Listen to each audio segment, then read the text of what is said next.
$100,000 a year at that time. I wasn't. Brother, I was barely making anything. But you know what? I knew how to work my damn money. I knew how to actually think about how to make shit work for me. And see, this is what I'm talking about now. Everybody talk about jobs, but we get jobs and we mistreat jobs. We have good jobs and we get in there and run our damn mouths talking about what we ain't gonna do. You know, how, nobody gonna treat you like this and that. And you sitting here thinking to yourself like, damn, you know what? We need to come better. So many things going on, man. You know, I tell people at this day and age, man, do not have a one-income household. I know people want to stay at home and, they want to, be a stay-home parent. But, bro, I'm just being honest. Oh, man, but childcare costs so much. One person trying to do all this shit by themselves and you complaining they ain't making enough. Bro, come on. You got to call it what it is. Dude, you cannot put all that stress on one person. You wonder why these people buckle and they run, whether man or woman. You wonder why these people buckle. Because it's too much of pressure on them. They got too much on their back. They carrying too much. And they buckle and they run. Because they weren't built to carry all that shit. But yet instead, we don't understand that because, see, we don't want to understand it. We want it the way we want it, and we want to keep it that way. We want to make sure everybody understands that, this is going to happen and that's going to happen. Bro, I'm going to tell you, I've been working a very long time, and I've been trying to fix stuff. Man. With Ring, your home, it's protected. Know that packages are safe at the front door and keep suspicious people away from your yard. You are currently being recorded. Wrong house, bye! Your home, front to back. With Ring, it's protected. Shop now at ring.com. I just thought I'd show this hat. Just wanted to show it. I just want you to feel that everything, in this world that we think we know, we don't know. Brother, the food prices are ridiculous. Restaurant, buying groceries. Sometimes you come out cheaper going to the damn restaurant than buying groceries, bro. I hate to say it like that. Sometimes you come out cheaper. Bro, it's just wild like that. I don't understand. It's just the logic in all of this. It's just ridiculous. And you sit back and you thinking to yourself like, man, how do I supposed to make ish work? And you know what? At this particular point in time, I don't know if we're supposed to make it work. I don't even know if we're supposed to do damn near anything because, I'm at the point right now where I'm confused. And you know what? We shouldn't be confused. We should be sitting here understanding, trying to get the grasp of what's going on, man, but we can't. See, the thing that we know that we should have known and we should have been here for is not here for us. Our government has actually done us dirty. It's giving money to every other country but this one. This country here, we're living in poverty, most of us. Most Americans are living in poverty. I'm serious. Brother, if you having a hard time paying your rent, your utilities, your car payment, and every damn thing else, you're damn near in poverty. Brother, if your check, you got to take your whole checks, that you get for the month to pay all your bills, and you really don't got nothing left but like $50 damn, and you go into the food pantry, yeah, those are problems right there. These are things that, we fail to realize. Everybody out here makes six figures now. And everybody that I talk to, they make six figures. Whether if they 21, 22, 50, 75, 30, 40, everybody making six figures.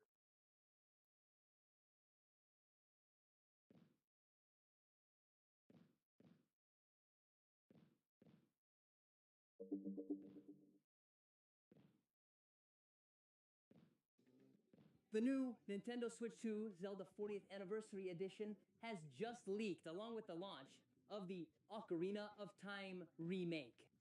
And guys, here it is. Check it out. Then Nintendo SS, the box that the console is supposedly going to come in, has leaked. It's completely disassembled there. Look, we have to take this with a grain of salt because it could be fake. Okay, I don't think so.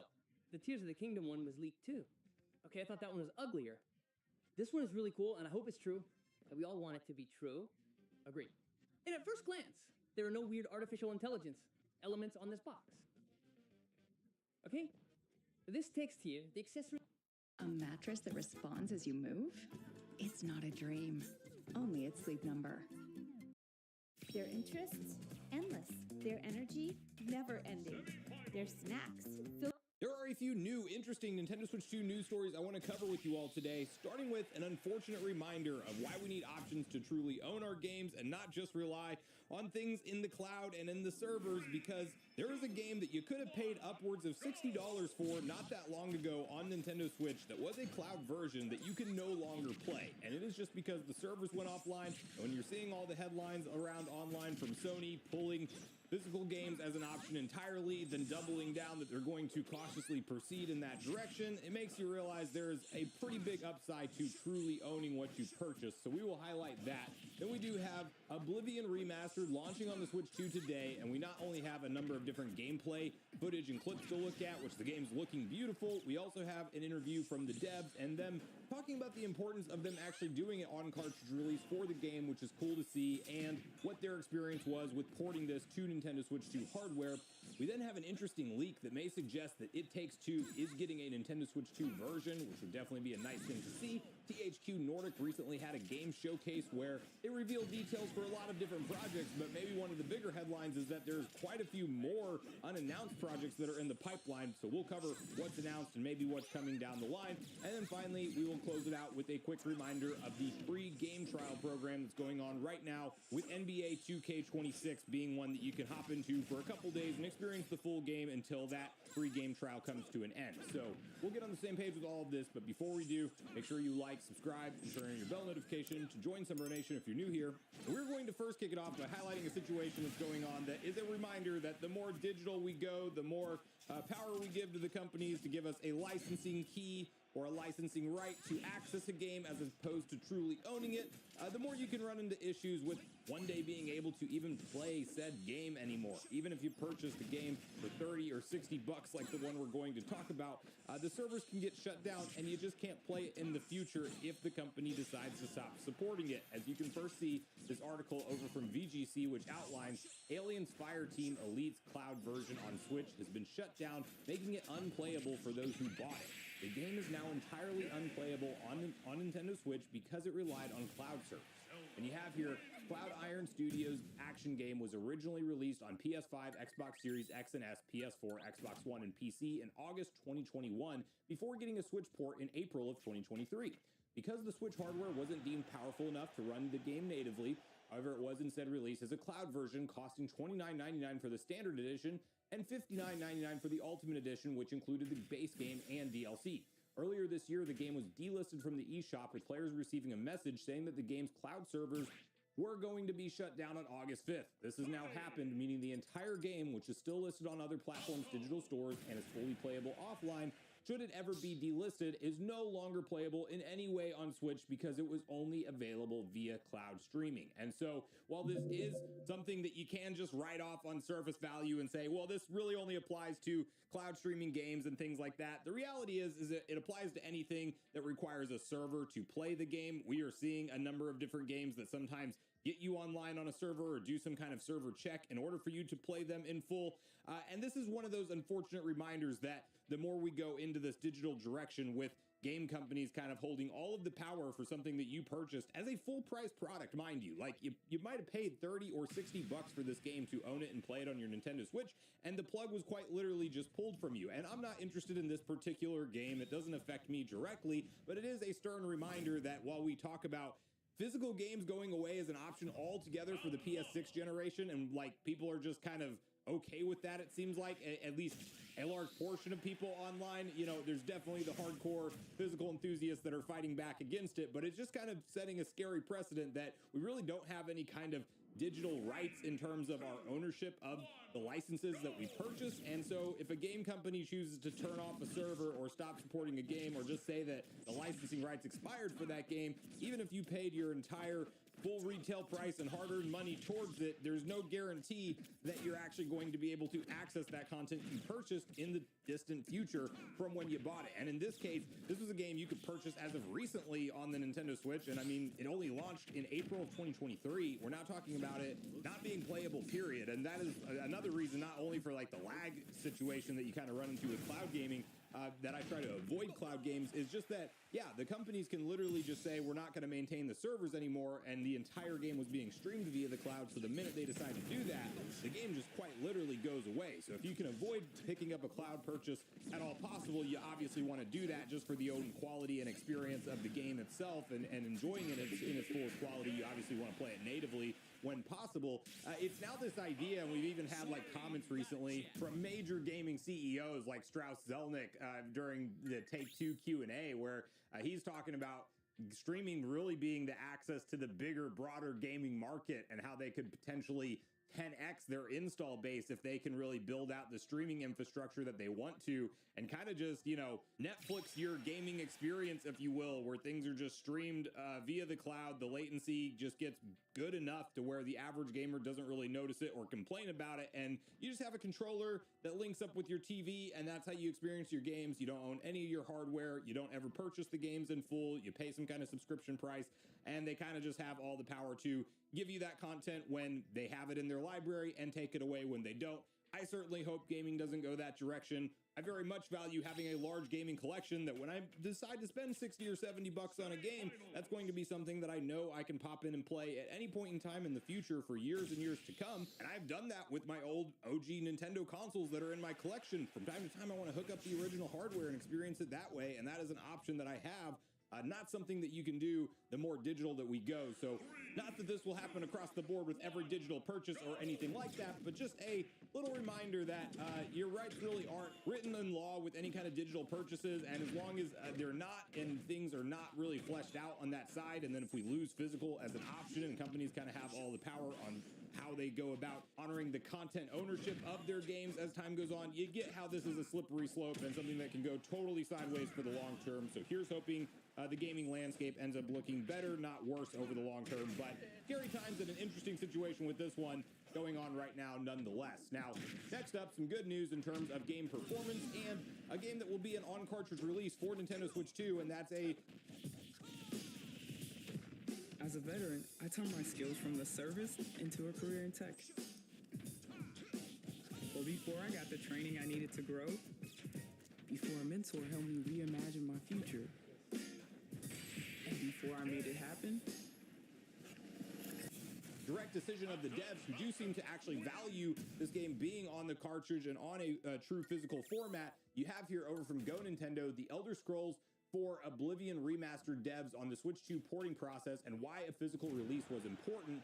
A classic returns once more. And you have here the Elder Scrolls 4 Oblivion Remastered is coming to Switch 2 in just a matter of hours. The title is set to launch on August 11th, 2026, and this version includes DLSS support on both handheld and docked mode at 900p 30 FPS on handheld and 1080p 30 FPS docked. As far as the Switch 2 extra features, this title supports mouse mode, motion controls, and touchscreen input. So you do have some snippets from the interview here. We have, well, for one, the system has different strengths and obvious different power behind it, right? So it was definitely some work to do to take advantage of its features. And of course, we have stuff like motion controls and mouse support. I think this is the first open world Unreal Engine 5 game on Switch 2. We didn't have anything else to really look at and say, how do you do this? Our tech director, JD, did a lot of work trying to make sure it all came together. The team at Virtuos did some magic getting the art to work with the system, and it looks great, particularly the interiors. You really need to put them side by side to see the differences with the dungeons and things like that. They did a really great job, and it's all on a cartridge, and I'm really happy we got that to work. I'm a big proponent of physical media and preservation, so it means a lot to me. The team got it working and slid right under the wire as far as the storage limit. So you can actually see some direct gameplay capture footage on screen, with shout outs to the creators and channels who have shared that. I'll have any videos that I'm putting on screen linked in the description down below should you want to go watch them uninterrupted in full detail. But you can see this is a quality port to Nintendo Switch 2. I would definitely say if you're in the mood for an open world action adventure RPG with a ton of content and interesting story throughout, and one of the classic staples that really laid some of the groundwork into what these big, massive open world RPGs have become over the years, Oblivion Remastered Looks and runs excellent on the Switch. It is a 30 FPS. You're not going to go up over that. But I will just say, in general, all the footage I've seen so far looks pretty technically impressive, especially considering that we saw this game launch on other dedicated home console hardware and actually had some hiccups and struggles out of the gate. Now, many of that stuff has all been patched out at this point in time, but just seeing it well optimized and a good version released on Nintendo Switch 2 hardware, really nice to see. And the fact that, again, we just talked about it, the upsides of physical media and really owning your stuff long term. It is nice to see this one on a cartridge. I'm sure they used pretty much all of what was available on the 64 gigabyte cartridge option, which, you know, is also nice that you don't have to install that to your system memory with the file sizes of various different, you know, Final Fantasy games we've talked about as of recently. Final Fantasy Online coming in well over 100 gigabytes to download it and add it onto your Switch 2 console. Another benefit of the cartridge media, you do have the ability to play it straight off the cartridge and not installing it and taking up your home storage and things. So this is a nice release to see ported to Nintendo Switch 2. And I will say as well, even the handheld gameplay snippets, if you look into that, even that really holds up really good. So the fact that this game is so massive with the amount of content it has, you may just want to kind of do things at your own pace and sometimes play in that portable on the go format and other times play in a more long-term sit down dock and enjoy it on a 4K TV type of experience, and you have the option to do both. This is a pretty cool moment and a nice piece of software from Bethesda to see join the Switch 2 library, and I just hope that we continue to see more ports like this as time goes on from some of Xbox Game Studios, because there's a lot of uncertainty with what they're doing in terms of if they're going back to more of an exclusive game plan for their, you know, major titles going forward, or if it's just going to be one-offs that are exclusive, but for the most part, they still go multi-platform for their releases. Xbox and Nintendo have always had a good working relationship, so hopefully we see more of these quality ports in the future and not less of them. But nonetheless, Oblivion Remastered for Switch 2 on cartridge is indeed out today, the day you are seeing this video go live, and it's one that I will actually consider picking up and adding into my own physical Switch 2 collection in this case. Next up, we have some news around an unannounced Switch 2 edition game that could be in the works. As you can see here over from Nintendo Everything, It Takes Two seemingly coming to Nintendo Switch 2. Information is starting to trickle in about a new Switch 2 version of It Takes Two. The news comes from Crowell Asia Holdings, a Chinese games distributor. The company claims that It Takes Two is headed to the console on October 15th, 2026. This new version of EA and Hazelight Studio co-op title popped up in a document from Crowell Asia. Here's a look at it, and you can see all of the text in question, but basically, the document mentions that the Nintendo Switch 2 version of It Takes Two supports various languages, such as English. It will also be available on a cartridge, though as a game key card. It has an estimated 12.1 gigabyte file size, and It Takes Two originally appeared on the Nintendo Switch back in 2022. On Nintendo Switch 2, we should be getting higher resolution and hopefully improved performance, and that's definitely what it would be. The game does not look or run bad for the Switch 1 version by any stretch of the imagination, but there was definitely some technical sacrifices that had to be made with that particular version of the game, whereas now the Switch 2 is around and these type of games can probably come over and run at like full quality, no problem. Like I do expect that we would get 4K dock performance, 60 FPS, and you probably have 1080p and 60 FPS, and handheld mode is an option as well. And so I do think that this is one that makes sense. It was a game that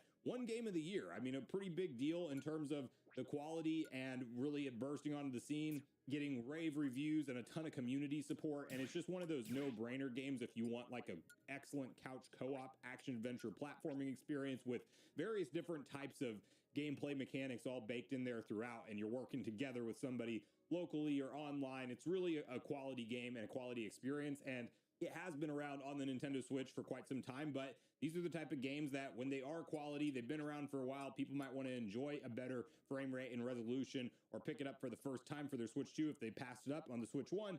Yeah, it makes total sense to bring it over. I'm certain that it probably will be one of those announcements that's at like a September Nintendo Direct and we get the October 15th release date, as it seems to suggest that is when it's coming. Game key card, a little bit unfortunate. I mean, we do know Nintendo is actually doing multiple cartridge sizes now, with some of the smaller ones supposedly costing less than that of just the 64 gigabyte only option like we saw with a lot of the early portions of the generation, but it's still a case-by-case basis on, you know, what physical format they end up going with. And sure, if they're trying to make maximum profit on the thing, they're probably just going to go with that key card because it no doubt costs less than anything that does have true storage on the cartridge. But nonetheless, I will say key cards, as much as I'm still not really a fan of them, I mean, you have to download the game from a server and install it. and you still have that cartridge to pop in and out as a physical option, it looks a lot less worse whenever you're comparing it to not having physical media around at all as an option, as you can still buy, sell, and trade and participate in the used market and all of that stuff. But October 15th, you're probably seeing It Takes Two Switch 2 edition. We'll have to wait for an official announcement, but this does seem to come from a credible source, so probably happening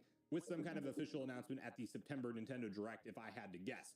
And next up, we have THQ Nordic says it has 12 unannounced games in development. The publisher says it currently has 29 games in the works, but only has revealed 17 of them. And you have here over from VGC, the Australian-based publisher held its latest THQ Nordic digital showcase on Friday, sharing the news from its upcoming games. At the end of the presentation, a message appeared on screen stating that there were more games yet to be revealed that are in the works. As of today, THQ Nordic has a total of 29 games in development. The message read 12 remain unannounced after this showcase. Although the publisher didn't list the 17 games already confirmed, VGC has put together a list of the games, ports, or early access titles currently confirmed to be releasing at a later date. And you have that list on screen here. We have Call to Arms, Panzer Elite, Darksiders 4. That will be a big one for them, no doubt. Epic Mickey Rebrushed for the Switch 2. That is getting a Switch 2 version and very much needed. That'll be nice.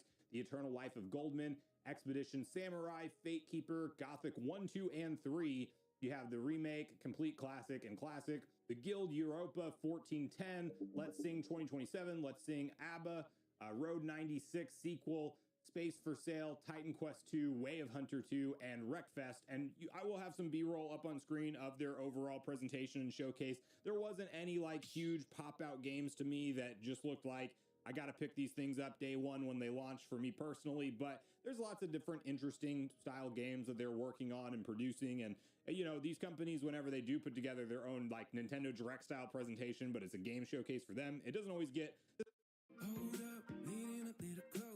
Fall style on your budget. Find everything you need.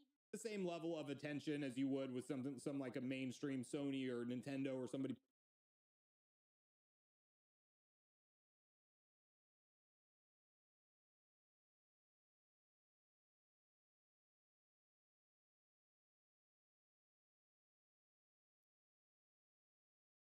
Just when we thought things couldn't get any more crazy with all the Switch 2 leaks and Nintendo leaks, Zelda information, we just got a crazy one. We got a massive leak to talk about today that is in direct correlation with Zelda, and this will probably be announced in about a month. We're going to break it all down for you because this is awesome, and this is the first Switch 2 exclusive console. And on top of that, we even got a Pro Controller to talk about, which is so peak. I cannot wait to get into it. So, of course, subscribe to the channel if you haven't already to help reach my goal of 11,000 subs so you don't miss all Nintendo news, leaks, and updates. Let's hop right into it. So, from Nintendo Everything, we got Zelda Nintendo Switch 2 system and Pro Controllers leaked, saying that basically we've had it kind of in rumor leak space recently, and now it's been kind of revealed because of the leak, apparently. The system is going to be fully decked out in celebration of Zelda. On the dock, there's a mix of black and gold with Triforce fully featured. And by the way, guys, we do have a photo, so stick around. The Joy-Con 2, which features a green color, finally. I can't wait to see what that looks like. I have yet to take a look, by the way, guys, so you're going to see it for the first time with me. Are also specially designed and has a Triforce of its own. For the Pro Controller, there's a lot going on with black, gold, and green. The Hylian crest also appears in the middle. We also have a look at the 40th anniversary logo for The Legend of Zelda, which we had somebody mock up what exactly it should look like. So now we actually have, I guess, the first official look at what this logo looks like. And here it is, guys. And now, Nintendo, if you guys are watching this, I am not the person leaking this. This is not my doing. So here's the box completely folded out. And now there's kind of a lot going on, but zooming in, you can see the console. Now, finally, dude, a Switch 2 Joy-Con that actually has a design.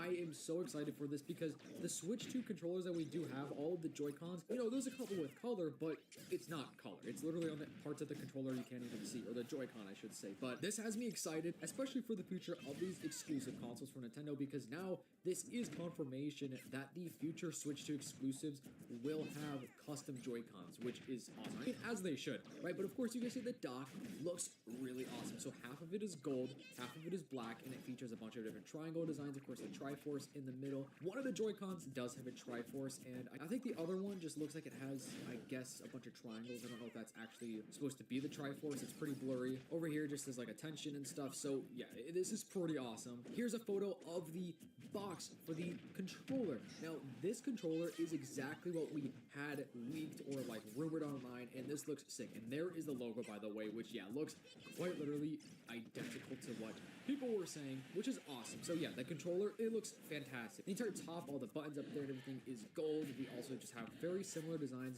to the dock of the Switch 2 with a bunch of triangles, got the Triforce in the middle.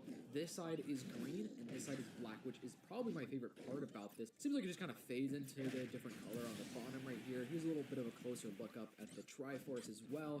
And it says Nintendo Switch 2 Pro Controller, The Legend of Zelda 40th Anniversary Edition. So what's interesting to talk about with this is that it was originally leaked or rumored or whatever to be Ocarina of Time themed, but that did change. We had another rumor leaked a couple of weeks ago that we talked about how this is not Ocarina of Time themed, but it's rather just Zelda themed, and they're still going to be dropping it probably around the same time as Ocarina of Time. We're not sure if they're going to bundle it or not. I don't know. I haven't heard anything about the bundling of this, but that would be pretty sick if you could bundle this with Ocarina. Welcome to a world where the salmon fight back, the weapons shoot to krill, the gadgets help you ink outside the box, and the treasure is as spicy as you make it. Splatoon Raiders, only on Nintendo Switch 2.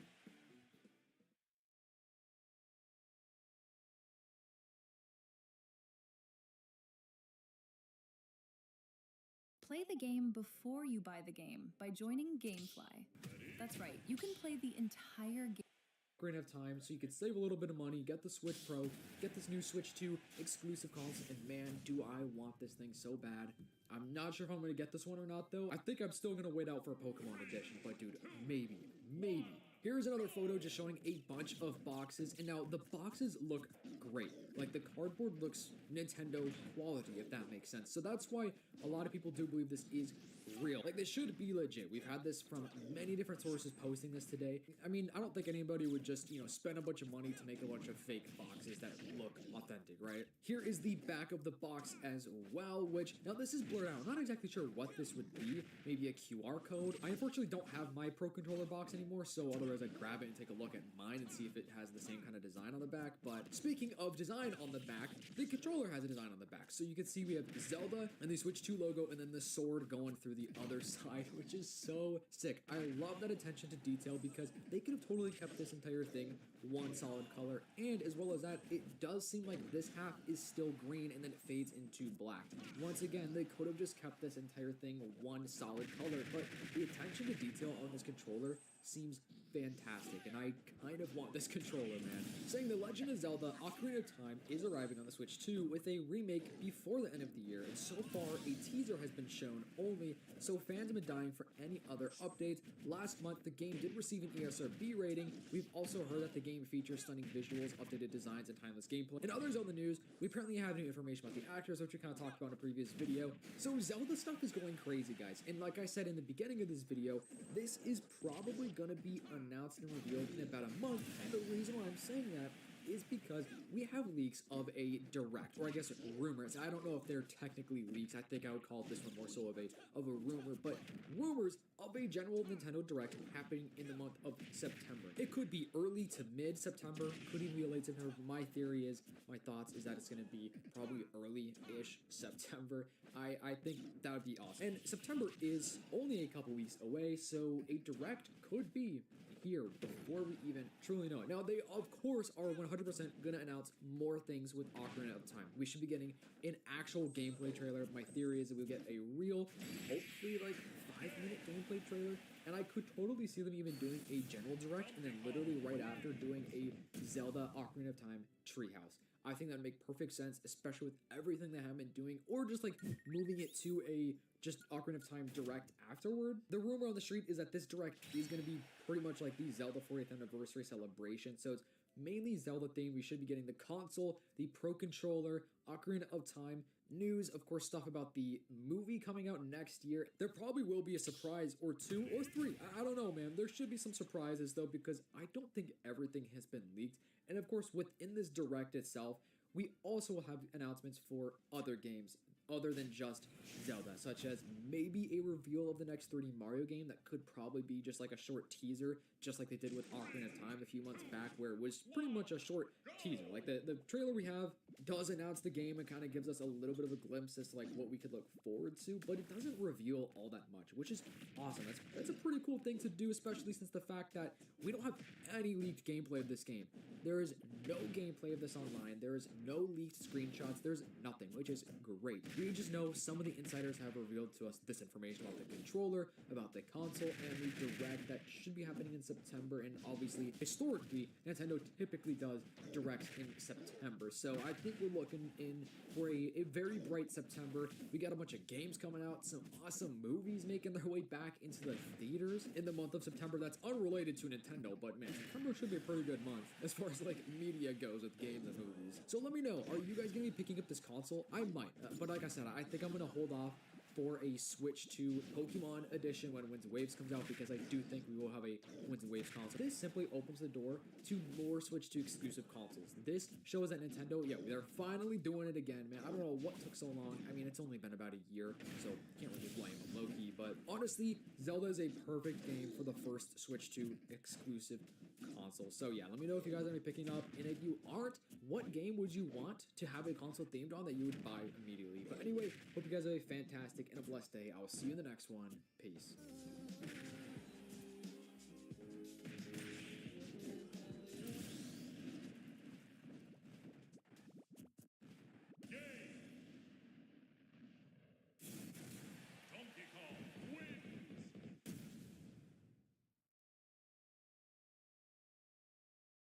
This year, when you buy Lysol wipes, we donate wipes to schools in need. Visible puts the ultimate wireless hack in the palm of your hand.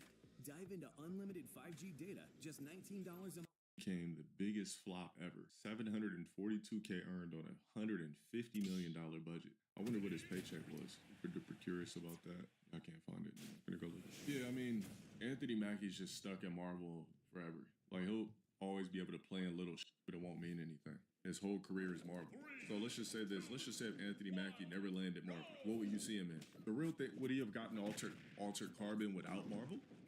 Probably not.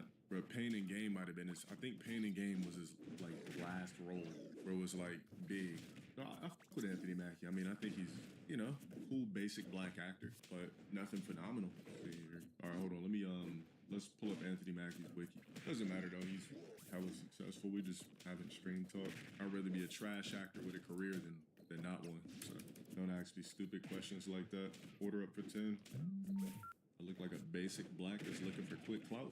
Proud Pod for 10. All right, let's see here. Here on Anthony Mackie's discography. First time I heard of Anthony Mackie was She Hate Me and 8th Mile. But 8th Mile, I thought he was just a basic black. But She Hate Me was where he lost his job at some corporate job firm or whatever. Lost his job at some corporate whatever the hell, right? So this lesbian chick ends up telling him, would you like to make money to like give us a baby? And then before you know it, he was with a bunch of lesbian couples and studs and helping them get kids. Oh my God. All right, we ain't doing this right now. All right. He played in a lot of shit, but I don't know what the hell it is. It's like the whole filmography is literally Pain and Gain, 8th Mile, Real Steel. I do remember him in that, but I forgot he was in it. Then he got his big break in 2014 with Captain America. And then he's kind of just been doing Marvel shit and a bunch of random ass movies in between that no one gives two fucks about. And then it's time to load back up for Marvel. Or look, like, what is all this shit? Like, he played in a lot of shit. What the fuck is it? Like, everything is just this forgettable. Like, I don't know what this shit is. We Have a Ghost? Oh yeah, he had this one movie too. I watched this, believe it or not. It's called Elevation. I did see that. It was pretty bootleg. It's just crazy how like you go from Marvel to doing Looks like his career is Marvel, then a bunch of bootlegs. Marvel calls again, bootleg. Marvel, bootleg. Marvel, bootleg. Long-term commitment. Can't do other big projects like that. His schedule just has to be clear. Otherwise, he wouldn't have did that Arabian. Said on the percentage of 100. Well, when it comes to Marvel, right? The people who stand out over the character is RDJ, Ryan Reynolds, Hugh Jackman, Chris Hemsworth. I don't know. Paul Rudd is. It's not about at least he's working, bro. Anthony Mackie is gonna work regardless. There's no reason to try to be noble about this. We're having literal film talk. You're not gonna get good karma because you say at least he's working. 33 years ago today, Meteor Man premiered in theaters, grossing $8 million off a $20 million budget, and so a complete flop. What's the most profitable black film of all time not connected to Marvel? It doesn't count if it's Marvel. All right, I'll just ask ChatGPT. Wait, how would I ask this question?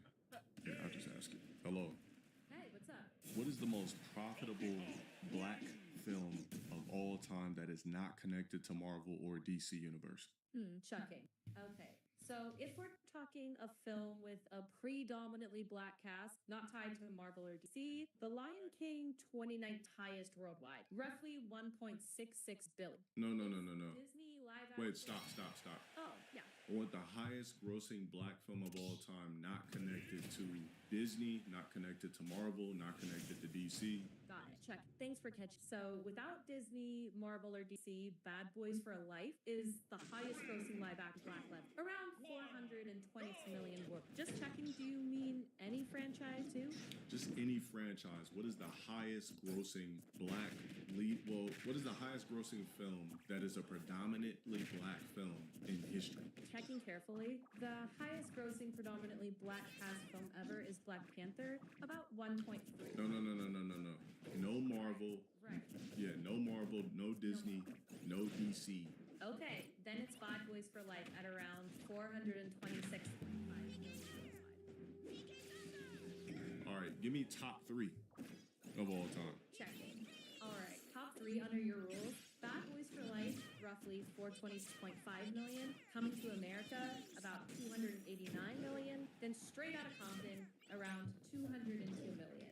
And to be clear, if you count any film with a black lead, regardless of rest of cast, titles like Hancock would rank higher. Okay, thank you. Black films aren't even profitable. They said they counted Bad Boys for Life as a black film. Coming to America will be the one that makes the most sense. So you're telling me black films don't make a lot of money at all, so much so that they had to dig back into the 80s to say Coming to America. Straight Outta Compton, I'm surprised that made that much money.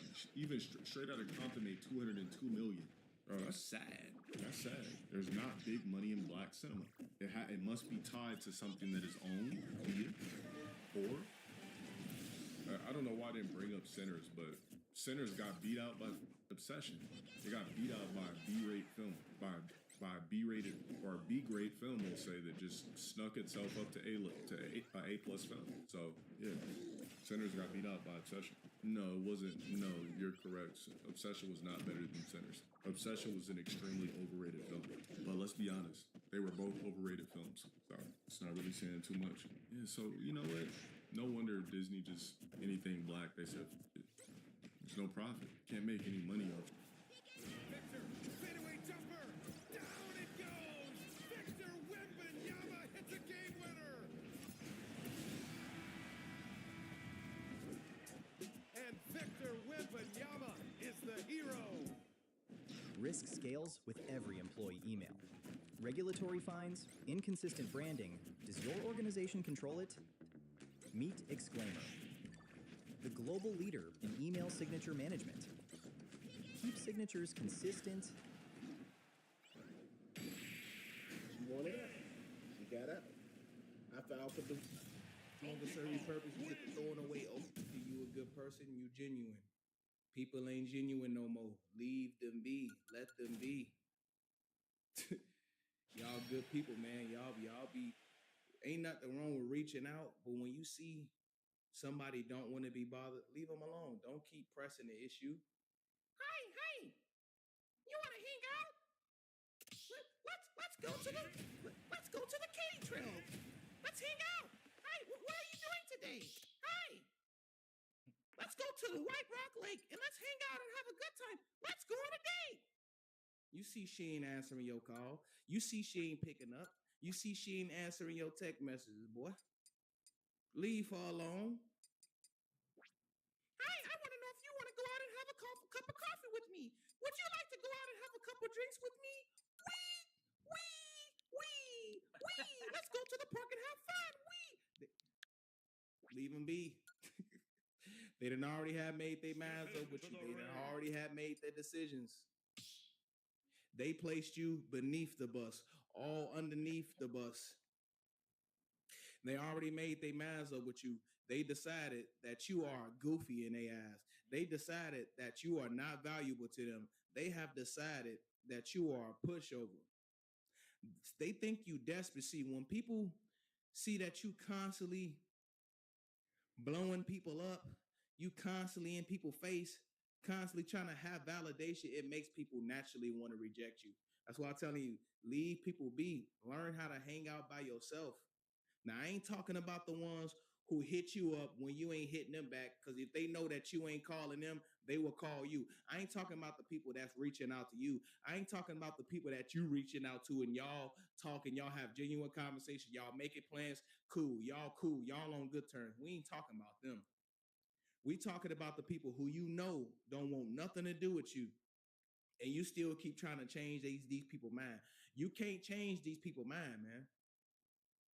They done already have made the decision that you ain't they type. They done already have made their decision that they don't want you around them. They had already made their minds up that you are a peasant. They had already made their minds up that you come last. You are beneath them. Why would you want to change? Stop trying to change people's minds, man. They feel the way they feel about you for a reason. It ain't gonna change. Stop thinking you could change people, man.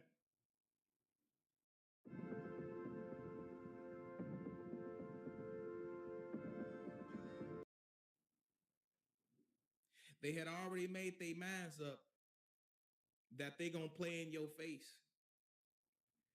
They already have made their minds up that they not gonna take you serious. See, some of y'all have a good heart, man. Y'all so genuine, but people just don't take you serious, man. You know, people, they don't respect your time. Some of y'all be trying to spend time with these people. They don't respect that. They don't respect you. Leave them be. That's why I tell you, learn how to kick it by yourself. Learn how to stay to yourself. I got a couple homies I could call right now and hit up. I got a couple homies in Houston right now I could hit up. I could have, when I first moved to Texas, I could have easily moved to Houston because I know that's where all my homies at. All my Chicago friends, all my Indiana homies, they all in Houston. I picked Dallas specifically because I knew that all my homies wasn't in Dallas.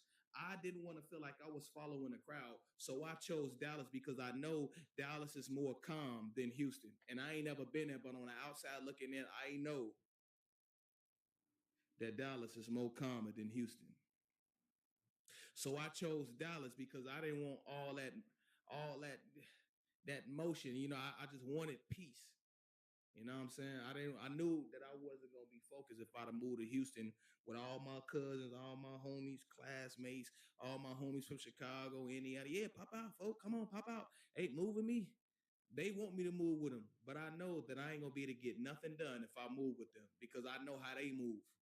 I ain't gonna do nothing but be all around them, up under them, smoking and drinking. I know how I get. I'm not focused like that, man. I know I get lost.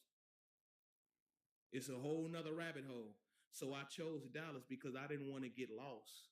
I didn't want to drift away, drift off. I know how my homies are. I know how they move. I know how it is. I know how they coming. I know how they stepping. And they don't really play that. Still got sticks on them. Still got Drakes. I already know how they coming. And I ain't want none of that smoke, man. So I chose Dallas because I know hella people, everybody, their mama, have the audacity to come to Houston. For some reason, everybody have this damn addiction to coming to Houston. So I chose Dallas. If everybody going left, I'm gonna purposely go right because if everybody over there, I don't want to be over there. You know what I'm saying? I could have been flew out to Houston. I could have drove to Houston right now and been with the guys. Y'all probably wouldn't even see. I probably wouldn't even have a YouTube channel, man. I probably wouldn't be as focused to upload as frequent as I am now had I have been in Houston. Because it ain't nothing but big booty strippers, and big booty strippers, and big booty strippers. Oh, and it's big booty strippers. I know how it is. Boy, forget all about content. Go to Houston. I ain't messing around with Houston.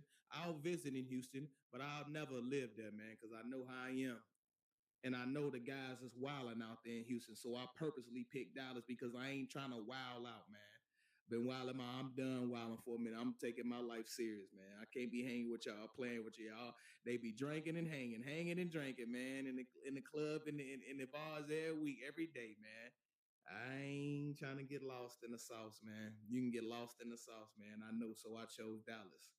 You know what I'm saying? But still, learn how to have a mind of your own. Learn how to have a head on your shoulders to think for yourself. You know what I'm saying? I know how to kick it by myself. You know what I'm saying? I don't have to be in a clique, a whole group of people. I'll choose to if I wanted to, but you know, my homies like to kick it along sometimes too, and they understand that I like to kick it along. You know what I'm saying? But we ain't talking about that. I'm just saying. We know the difference between the people that you actually rock with, and you know who rocking with you, you know who ain't rocking with you. The ones you know who ain't rocking with you, let them go, man. Let them go. Let them go and let it go, because it's only gonna get harder, man. It's like having, like cement, the big old cement trucks. It's like having a big old block of cement, like all this dead weight on you. Now I'm saying, when you learn to let go, it's like, how you take that dump, you take that number 2, you get out the bathroom, I feel like 10 pounds lighter. Man, I needed to, dang, I really have to go. You feel 1,000 pounds less, like so much weight is released off your back when you let unnecessary things go that no longer serve your purpose. And I'll give you another example. How you go in your house, you get to throwing away old things that no longer serve your purpose. You get to throwing away old clothes, throwing away old jeans, old shirts, old jackets, old hoodies. You get to throwing away everything. I'm gonna throw out everything that I don't need. I'm gonna throw away everything that I don't want, because the rest of this is cluttered. So I'm throwing out all the stuff that I don't want, and I'm gonna keep only the stuff that I need up here. So if I don't need it, it's going in the garbage can.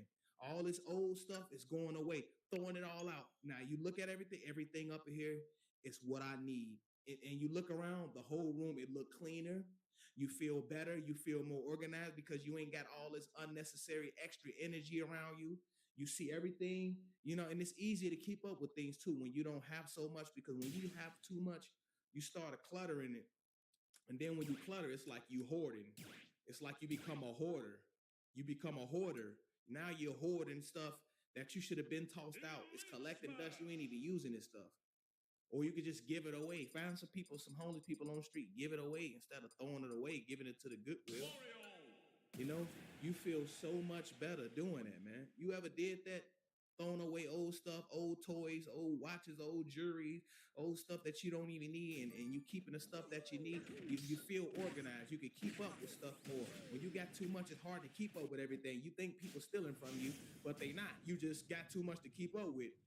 So when you get rid of all that, it's easy to keep up with things. So if something is really missing, came up missing, or somebody stolen, I know I keep up with all my stuff because I don't got that much stuff on purpose. You can pack up and move anywhere. You ain't got to buy a whole truck or to move us because you got too much stuff, man. You gotta have people. I need help. I need to order movers. I need to have more. You got way too. I need to put this in the storage and have the rest over here, and I'm gonna have the rest over here and there in the storage. You got way too much, dude. Let it go, man. Same thing with people. Let them go, y'all. Some of y'all got a whole big ass, one hell of a cell phone full of contacts of people that don't even serve you no good purpose. They mean you no good, man. And y'all just be scrolling on through the contacts. Y'all be actually hanging out with them. You're dating them. Some of y'all actually sleeping with them. Got a phone full of people that just mean you're no good. And you wonder why you so drained, man. Congratulations, you did it. You graduated high school. Now it's time to think about what's next. If enrolling at State Tech, the #1 college in the country, is on your list, then you better hurry. We still have seats available in some of our amazing programs. That's why on Tuesday, August 18th, we invite you to apply, visit, and enroll all in the same day. Just bring your ID, a copy of your transcripts, and your test scores, and that's it. We will take care of the rest. And remember, from the classroom to your career, State Tech is the employer's choice. Oh, Tespire. This could be the day you say, yes. Yes. Oh, leave people alone, man. You know what I'm saying? Then when you meet up with them, they giving you a hard time anyway. They draining you. They got you feeling stressed out because they treating you how they feel about you, man. And a lot of y'all like to walk around, I don't care how people feel about me. I don't care what people think about. You better care what people thinking about you. You better care how people feel about you, because if somebody feels some type of way about you, they gonna treat you exactly how they feel about you. So let's say, for example, if somebody mad at you, having an attitude about you, and you don't know, you don't realize that this person feeling some type of way about you, they'll bump you. What the hell? Yo, what the hell? Excuse me, watch out. What? Get the hell out the way. What, punk? What you gonna do, punk? You. What the hell is wrong with this person? Everybody like, what? What's going on? This person just shoulder bladed me and hit me. Bumped my shoulder hard as hell. Almost, damn, knocked me to the damn ground. He did that because he feels some type of way about you. You've been blowing it off for so long. So when it comes to service, like, what the hell? This person crazy. No, they ain't crazy. They've been feeling some type of way about you this whole time, and you've been blowing it off. So now when it hit the surface, you, they hate on you. The hell, damn, what the hell? He showed up. He just bumped into me. You saw the way he bumped into me. Why did he bump into? He bumped into you like that because he feels some type of way about you, and it's been accumulating up. It's been building up, and he tired of hiding it. People get tired of hiding. It's only so long you can hide the way you feel about somebody, man. So you coming around these people, you getting disrespected, you getting treated like a goofy, you getting treated like a lame. They saying smart remarks, smart comments, having you scratch your head, thinking about if they really meant it or not, or were they being sarcastic, or were they really being mean, trying to hurt you. They got you thinking all this thinking in your head, scratching your head, wondering, was it something that you did, or are they okay? Yeah, because they feel that's how they feel about you. Why are they treating me like this? Because that's how they feel about you. Why are they doing me? Why are they saying this to me?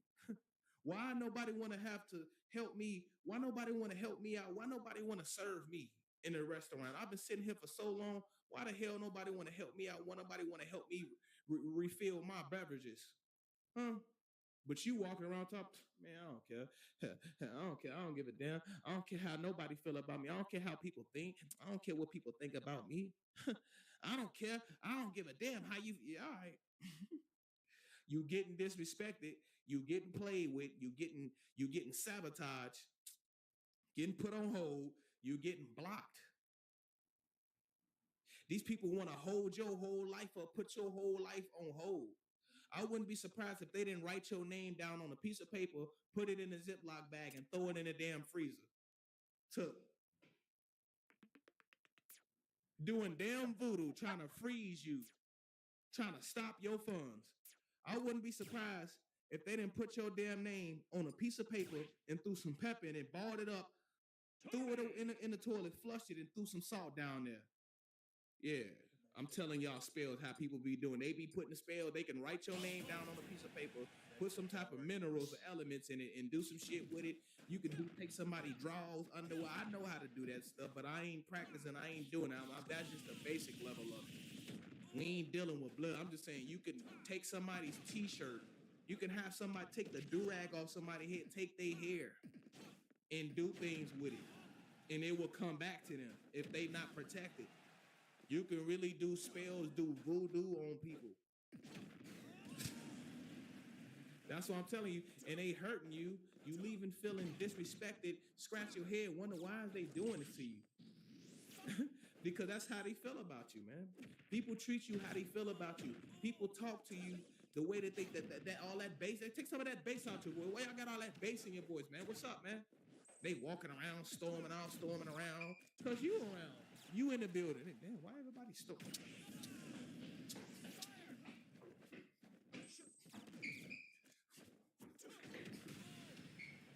Why are they doing that? Like somebody, is they okay? No, they not. They doing it because you around. Oh, whatever. Anyway, and then some more disrespectful shit happening. What the hell is wrong with y'all? Because they mad you ain't getting the signs.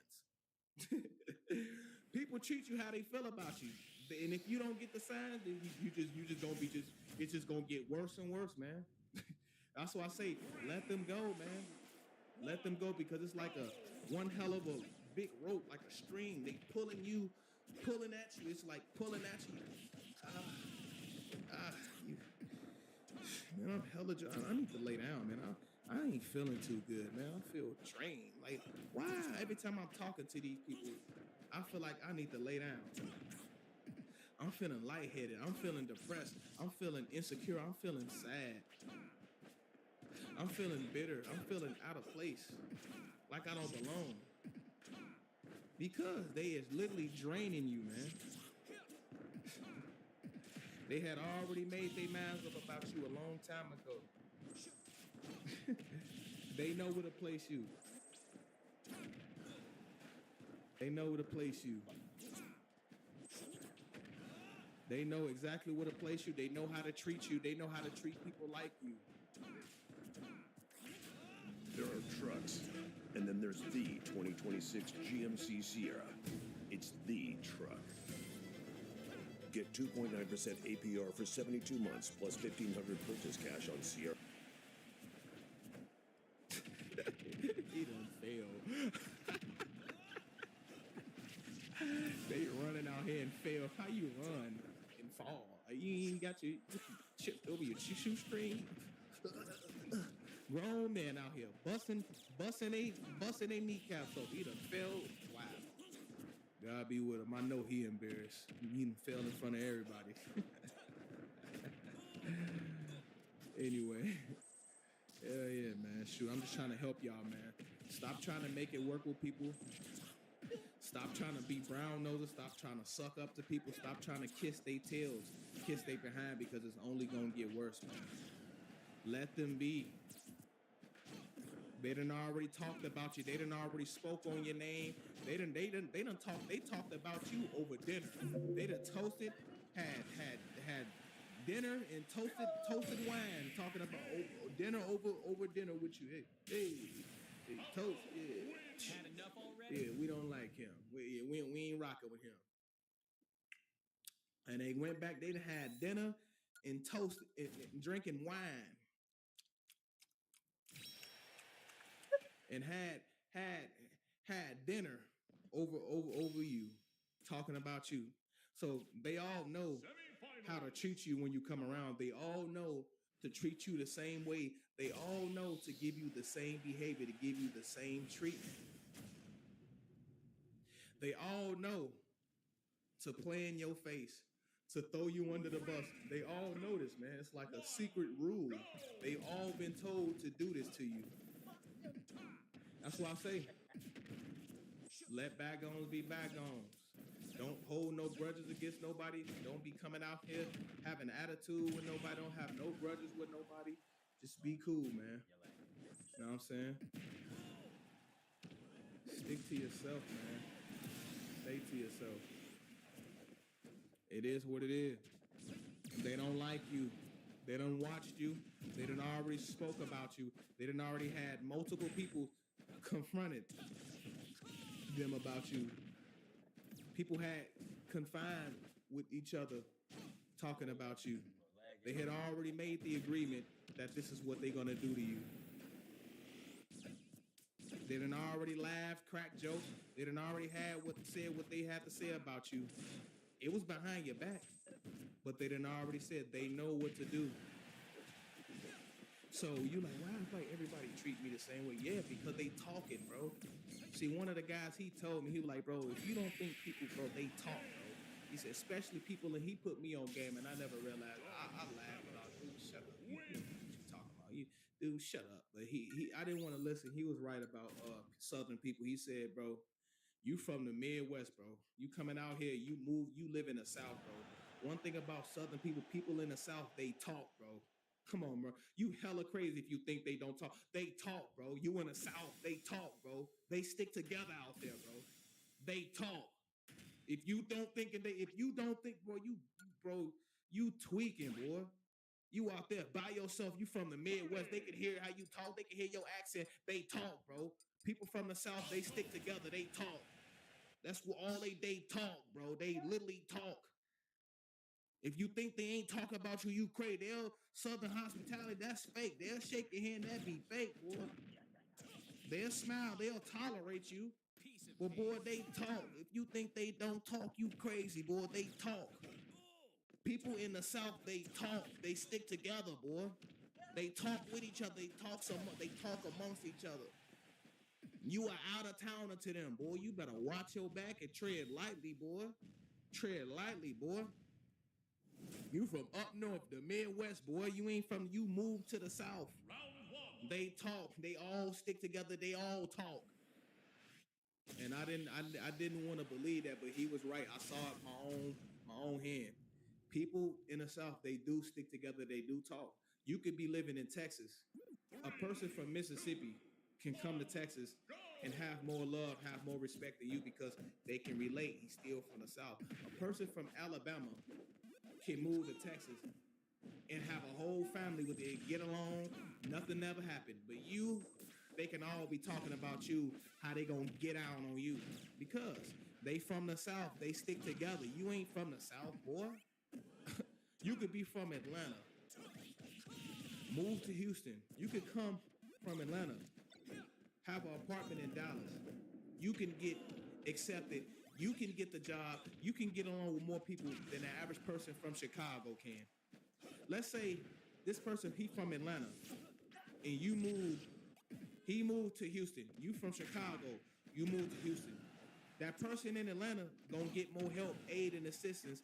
People gonna cling more to him than they is you because he's still from the South. They Southern. Southern people rock with other Southern people. They don't really rock with you. Like, they'll tolerate you. They'll deal with you. They'll even invite you to, but don't ever get it twisted, boy. You ain't from the South. You from a different region, boy. You from up there.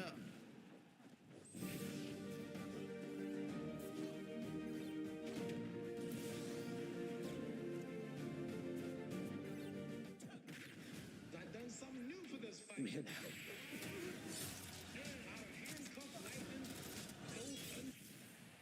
And they will plot. They will plot. My homie was right. People in the South, they talk. They stick together. They talk. And they plot. It's like twins. I don't trust twins because twins, it's like they the same zodiac sign. So they the same age. It's basically like two people existing. It's like one person existing in two bodies at the same time. Oh, let me see if it makes sense. I don't trust twins because it's like one person existing twice. It's like one person existing in two bodies at the same time in the same moment, same seconds, experience in the same 24 hours. So it's like twins can have a thought. One person can have a thought and the other twin person could pick up thought and they don't even have to speak on it, but they all can be on the same. You was thinking that, y'all was thinking the same too. That's how you know we twin brothers. I know how they do it because me and my brother, we did it. We did it all the time. I told you we was like twins. He was a year apart from me. He was like, we look just alike. He like a light-skinned version of me, bro. Like, we done sat next to dude, like, and then like, man, I ain't gonna lie. I was thinking about taking out, thinking about robbing him. You too? Bro, me too. Bro, that's how you know we brothers. Bro, I was thinking the same shit, man. Like, wow, really? So I know twin brothers, I'm about to rob this dude. And the other twin, man, I'm about to rob this dude. They can be thinking the same thought, and you be sitting right in the middle with a crossfire. I don't trust twins. Twins be plotting. They be thinking this, they be on the same time, bro.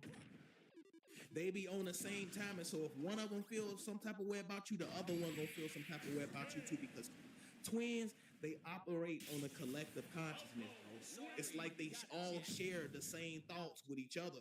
I really, truly believe that. Twins, they all act just alike, behave the same way, so hold on, what this goofy doing? And then the other twin, hold on, what this goofy doing? They both got the same thoughts, the same body language.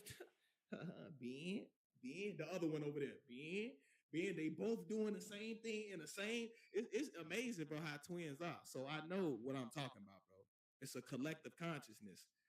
But still, back to my point that I have been trying to make through this whole video, you know what I'm saying? When people treat you a certain type of way, learn how to get that message. Don't wait for the knife to come in your back to realize that you was about to get backstabbed.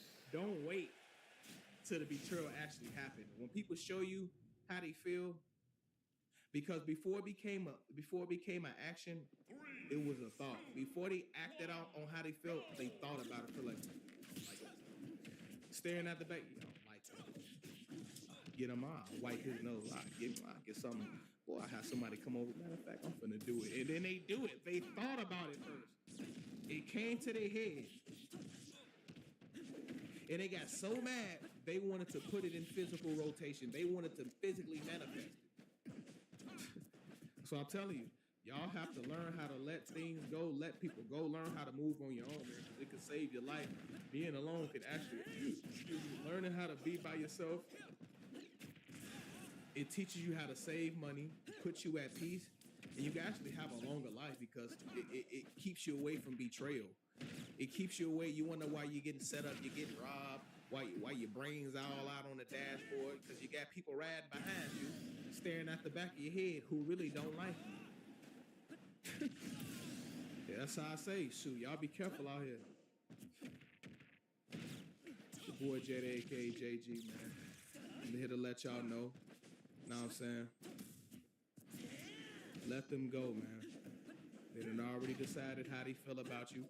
They done already made up their minds how they gonna treat you, man. And you can't change these people, man. Stop trying to change their minds, man. Stop trying to make it work with people who already made their minds up that they not gonna ever want to work. They never gonna make nothing work. They don't want to make it work with you. People, they don't want to get along with you. They don't want to be on a, hey, can we all get along? They don't want to be on the same accord with you, man. Y'all on complete different times. Hell, you on a whole nother different timeline. You in a whole one hell of a different time zone than these people. You on a different time. They on demon time, man. And I'm gonna say this again. These people are on demon time, man. They on demon time, man. These people, they some shapeshifters, they some snakes, they some reptilians, man. And they out for blood. They some sharks. Sharks in the water, baby. Don't let them get a taste. Don't let them smell that blood. Because once they smell that blood, they coming. They gonna hem you up. They gonna have you back up against the wall like the lion. And they the hyenas. You gotta stay prayed up, man. Stay to yourself, man. I'm telling you, man, it ain't safe out here for nobody. But let them go, man. Let them be. Today, we're making the GPT 5.6 series of models generally available. They ain't never gonna respect you. They ain't never gonna accept you. They ain't never gonna love you. And they ain't never gonna let up off you, man. This is permanent. They have all made a covenant. It's like they made a covenant that they was gonna mistreat you. They had all signed the petition that this is how they're gonna treat you.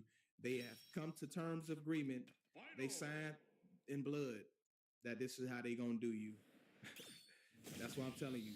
Hell, free yourselves, man. Free yourself. Run. Run away from these people. Seriously, stay away from them. They already made their minds up about you. They already feel how they feel about you. And you ain't gonna be able to change their mind. It is what it is.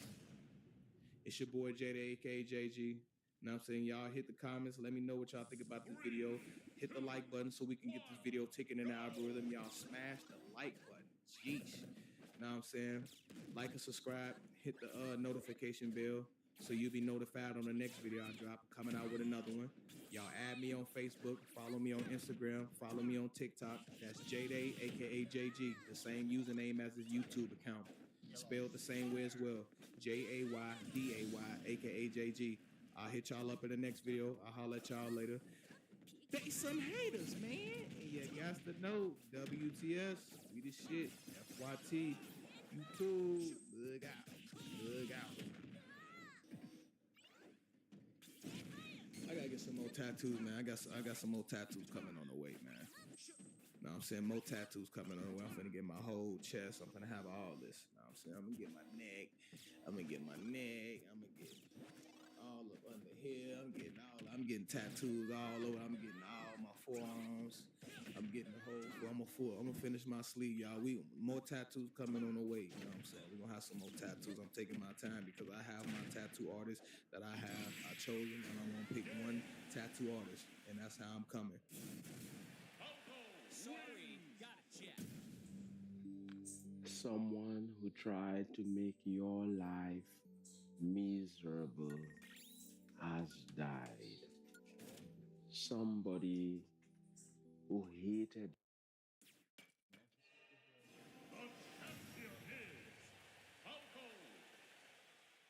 Dragon Ball Sparking Zero is supposed to be getting a huge update in October. Now, let me go ahead and catch you up on what's going on. Now, Toei done made a roadmap for their upcoming projects. Now, if you zoom in right here, you see Dragon Ball Super Beerus and Dragon Ball Sparking Zero in the same bracket. Now, there's talks in the community that are saying that this update might have something to do with the Beerus anime coming back.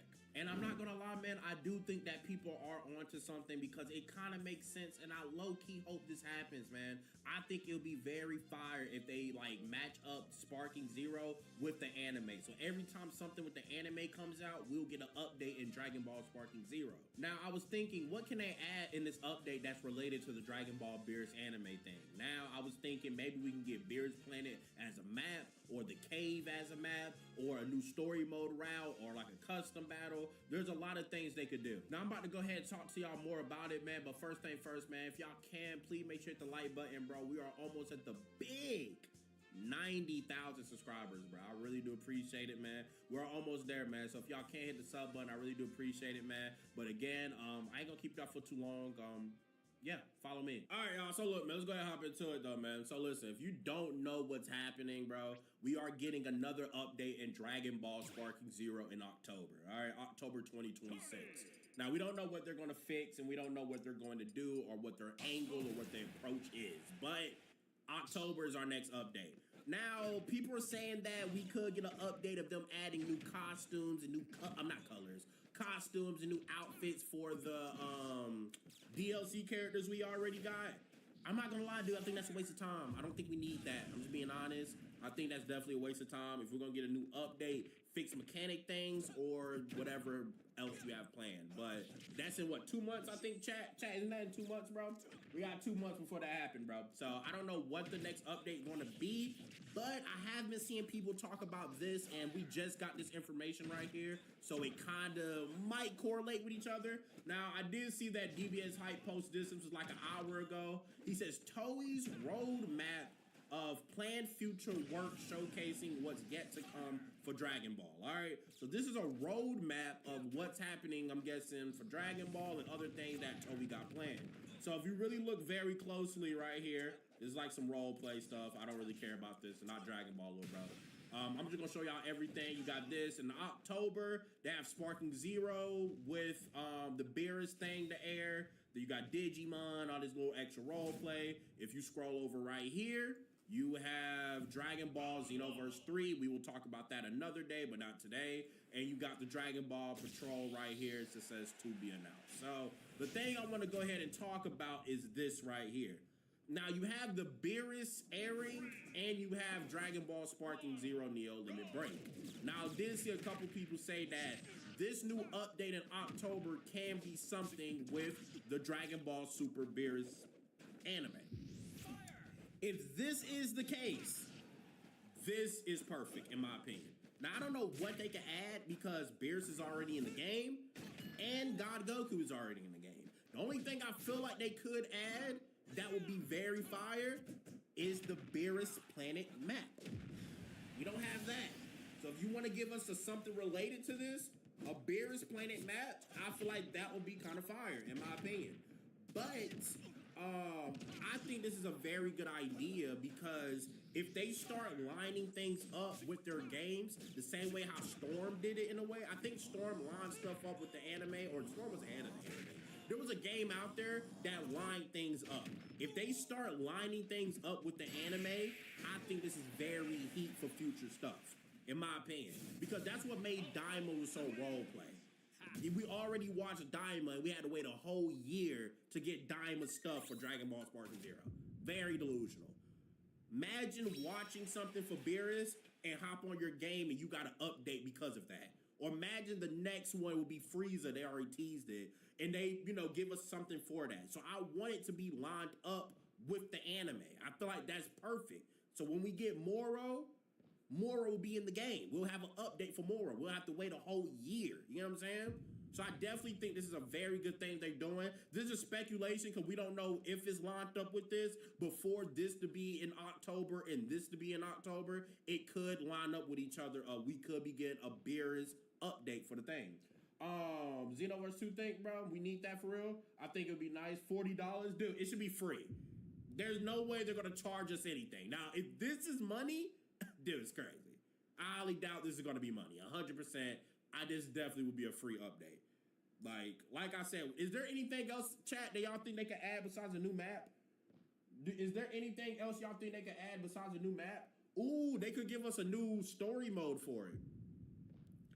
That's another thing they could do is a story mode. They could, because they gave us, 4 new story modes with the DLC?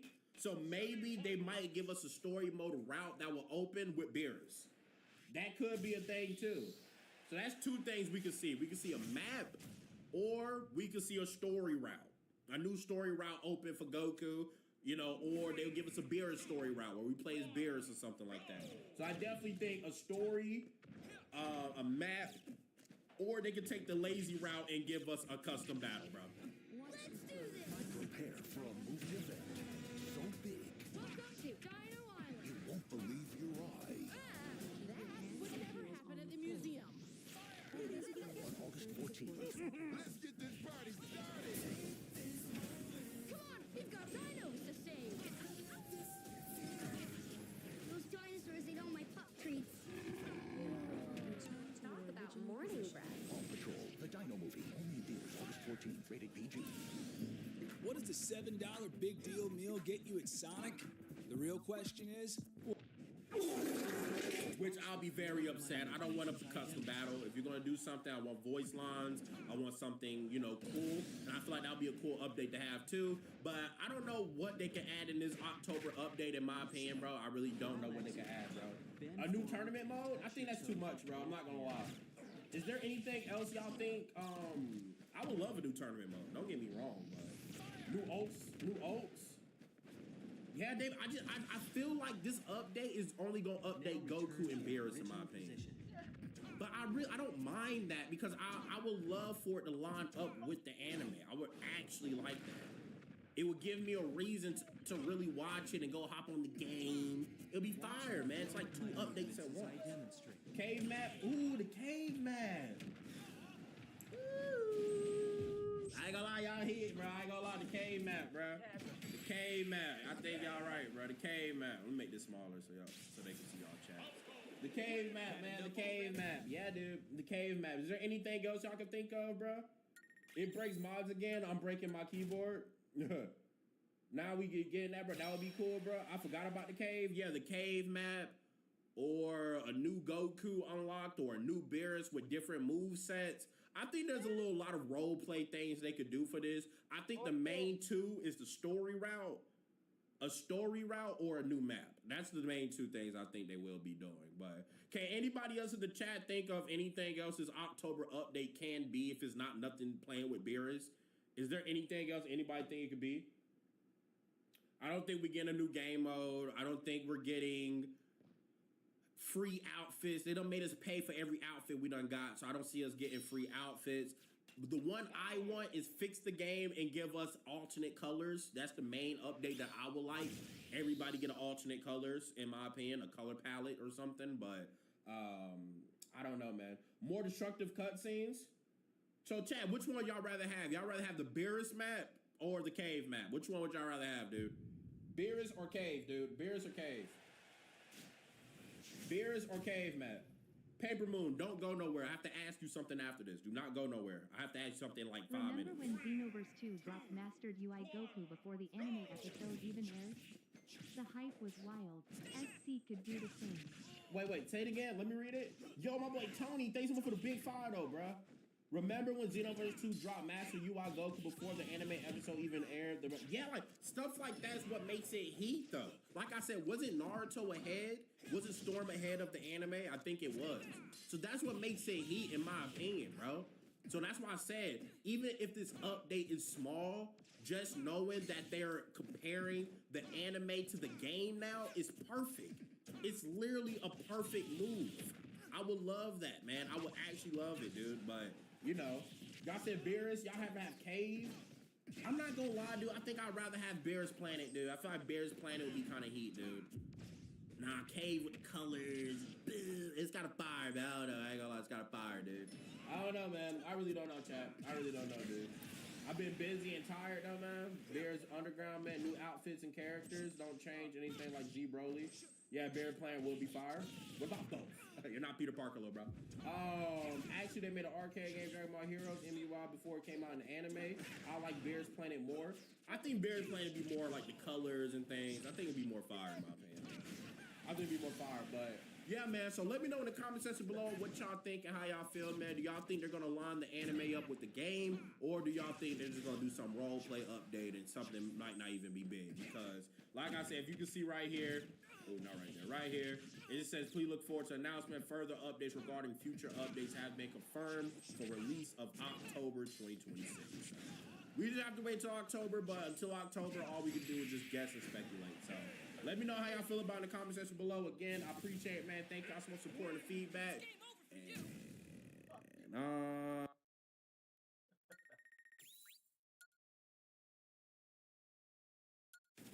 Chewy Pharmacy makes it easy to order pet meds, which Enzo loves, because he likes everything the easy way. Blazing wings and a big six for $19.99. Careful, those babies are muy picante. I can handle the heat. Bandai got hacked on Twitter, and Slow Plays dropped a video talking about it. And if I'm not mistaken, Slow Plays also has been a victim of getting hacked very recently as well. So let's see what actually happened to Bandai. Let's see what's going on behind closed doors that we don't know about. Let's jump straight into it, bro. The hacking situation is actually getting out of hand. Like, it's becoming ridiculous to the point where big companies like Bandai Namco are even getting hacked. Now, keep in mind, this was specifically just a Twitter account. It was specifically the Bandai Namco Latin American account, okay? And, you know, obviously they don't have as many followers as the US account, the American account, or even the Japanese account. They got the Diddy so some files, people chat. didn't even really notice it, but since I follow pretty much all of them and I have notifications on for every single one of the accounts, I definitely saw what happened, and it was pretty insane. And this is happening only a couple of days after I've gotten hacked for the second time, okay? If you guys haven't been following clicking on them me links, and know my situation your area over the links. past couple of months, I was hacked initially back It in ain't funny, late June but I wonder of this how year. that happens. It was mainly my Google account, which is very important. That's probably the main account is where everything is pretty much that- tied to. And the situation with that was I was pretty much locked out of it, but whoever logged in and got all my information and changed everything, they pretty much kind of just stayed out. I think one good thing about Google and I guess YouTube at that time was they were able to quickly lock anyone out, like including me. So, you know, I had to go through a whole recovery process, and it was extremely stressful. It was very agonizing, and that's a damn like shame. I've said several times, People are like really probably the scummy worst with point, shit like that. you know, of my life. Like you're literally like I don't know. I feel like people that's gonna hack people and like people that's gonna steal from people and shit, like thieving ass people. I don't like that shit, bro. Like for you to be one of those people, to me, it's like what's worse? What's worse, bro? Like you just like knowing that this is like a Google account is very important to somebody like Slow Plays, right? Where like I would assume, being that he's a bigger creator, this is his entire job, right? Like to take everything from that is like, yo, like you're a super villain, bro. Like that's to, crazy. you know, this whole content creation thing, right? Because this is a very important thing to me, and to have that kind of stripped away and taken from me, right? With, you know, pretty much out of my control completely, is horrible. And that's an understatement. Like if you guys have ever gone through a situation like this, you'll know how bad it is. But back to what happened with Bandai Namco. The good thing about it is that they, I'm assuming, didn't get locked out at all. I had contacted somebody that, you know, runs some of the social media just to be like, hey, you know, this is happening right now. Do something about it as soon as you possibly can. And the same situation happened to me, and it seems to be potentially the same group or organization that's doing all this hacking, where they start just spam posting a bunch of crypto financial bullshit that That's the obviously funny part. nobody gives a fuck. Every about. time people get hit, like every time people get hit on Discord like this, it's the same little fucking crypto Mr. Beast screenshot bullshit. It's all the same exact. It's literally all the same exact shit. So it's like, damn, bro, is this really all the same people? And it's obvious that a lot of people at this point in time, they've seen how much hacking has occurred over the past year, right? Yeah. I'm sure some of your favorite YouTube channels have been hacked at one point in time, okay? At least within the past year, or at least somebody that you know that has gotten hacked. Maybe not on YouTube or Twitter or other social media, but definitely on Discord daily. Daily, I get messages from people that I'm friends with, okay? That are all the crypto bullshit and all this, shit where it's like Mr. Beast and all this. Like, you guys know what I'm talking about, right? You'll see it, okay? You'll see either Twitter DMs or Discord DMs. And obviously, you don't click on that shit, okay? It should be, again, common sense at this point in time. You guys know, you're aware of it, okay? You know what's going on. That's but insane. with Bandai Namco, they were able to recover stuff pretty quickly. Again, something that happened to me at the same time, as that big of a company, you gotta be ready. Got hacked. Is I was hacked on Twitter and then I was hacked on YouTube. But the weird thing about it was both times I wasn't locked out.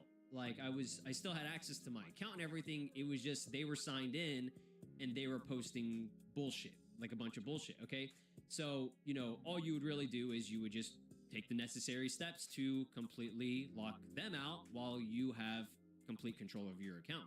And at this point in time, with this happening for the second time, I can't even say that I'm 100% secure. Like, I don't know what needs to be done to get these people out, and that just goes to show with how Bandai Namco, they got all their shit, fucked up, right? A big account like that, that has several people running, right? It's not just one person that runs the account. There are multiple people that are running the account. Even with that, they still had an issue with it. And obviously they have the same exact, tools and methods of, keeping their account secure and verified as we do, right? You're going to have your 2FA, you're going to have your, pass keys and specific authenticator codes and things, right?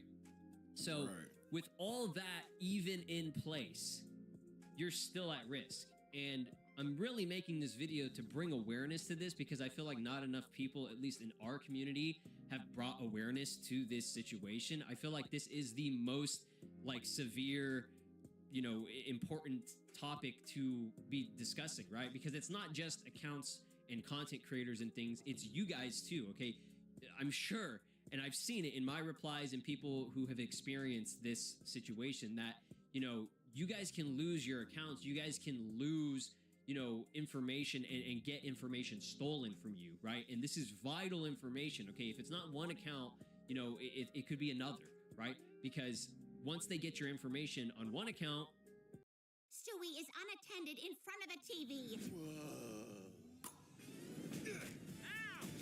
Ow! Watch it! You splashed me, you brute! The best adult animation every day on Disney Plus Hulu.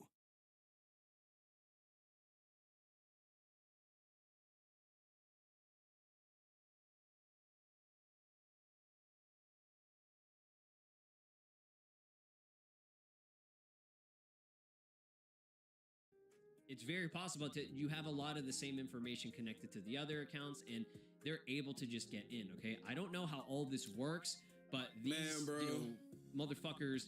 I'm not gonna lie to you, bro. In all reality, it's so sad because, it really ain't a lot of shit that you could do to prevent this shit from happening. It's like, sure, you have, for example, the 2-factor authentication and all types of other shit, but, there is ways and routes to go where you can do shit still. And it's like, yo, why? It's 2026. Why is there not, 100% certainty that someone can't just, hack your shit at any given moment? It's why?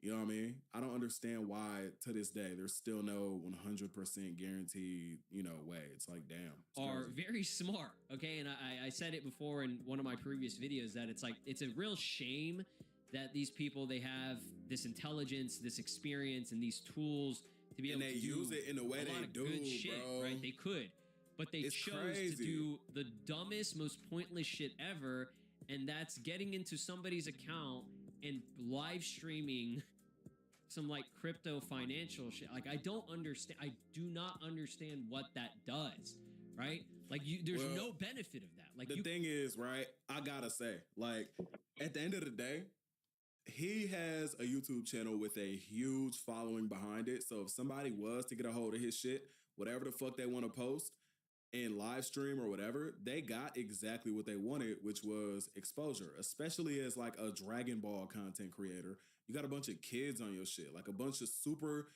easily influenced, sad to say, dumbass kids that are gonna go and do shit because somebody says so. So if they see Slow Plays is on stream and they click it and it's some crypto bullshit, they wouldn't even be able to tell the difference. And if they do, still, they got that shit exposed to them. They went clicking that shit, interacting with it. And imagine if they kept this nigga's channel, right?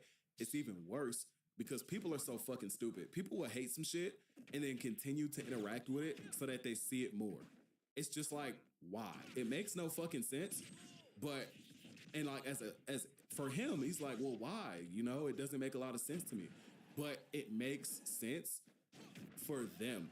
Like, for them, they're gaining no matter what. If they got that shit up there on your channel, they gain at the end of the day.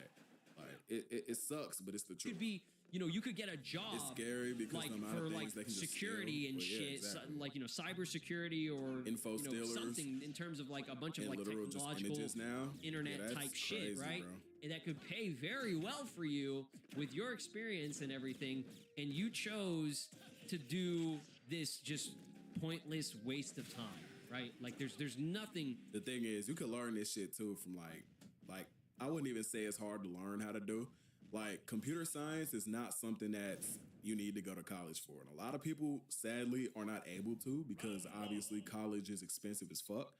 And so, like, that sounds like a villain path. You know what I'm saying? Like, somebody tries to go to college, can't afford it, can't go. So what can I do with the info that I do have? And how can I go get money, right? Like, somebody probably paid whoever went and hacked them to do that shit and then put that shit up there. They got a paycheck from it. Like, who knows, bro? You never know at the end of the day. That you're benefiting from this. Like, do you get your kicks out of it? Like, is this something fun for you? Like, I don't.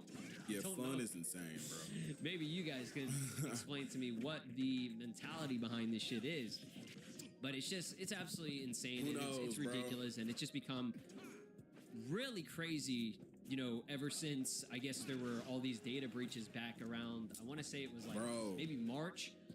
I've seen several times on several websites through all of all these like notifications and emails that I've received that says we had a data breach. We had a data breach. You know, make sure you So change many your places had that, bro. information and your passwords and all this stuff. Okay, I think even recently, I want to say in early July, it's not hard, Discord bro. actually had one as well. So it's like, how is this happening? All these big accounts, it's not like Bandai Namco and even like big companies, they can to still even do it, get and it's fucked so crazy because like he's saying, such big corporations and businesses and brands are getting hacked, and there's so much information within. Like, if you were to hack someone like or somewhere like Google, you got everybody in the world's information, bro.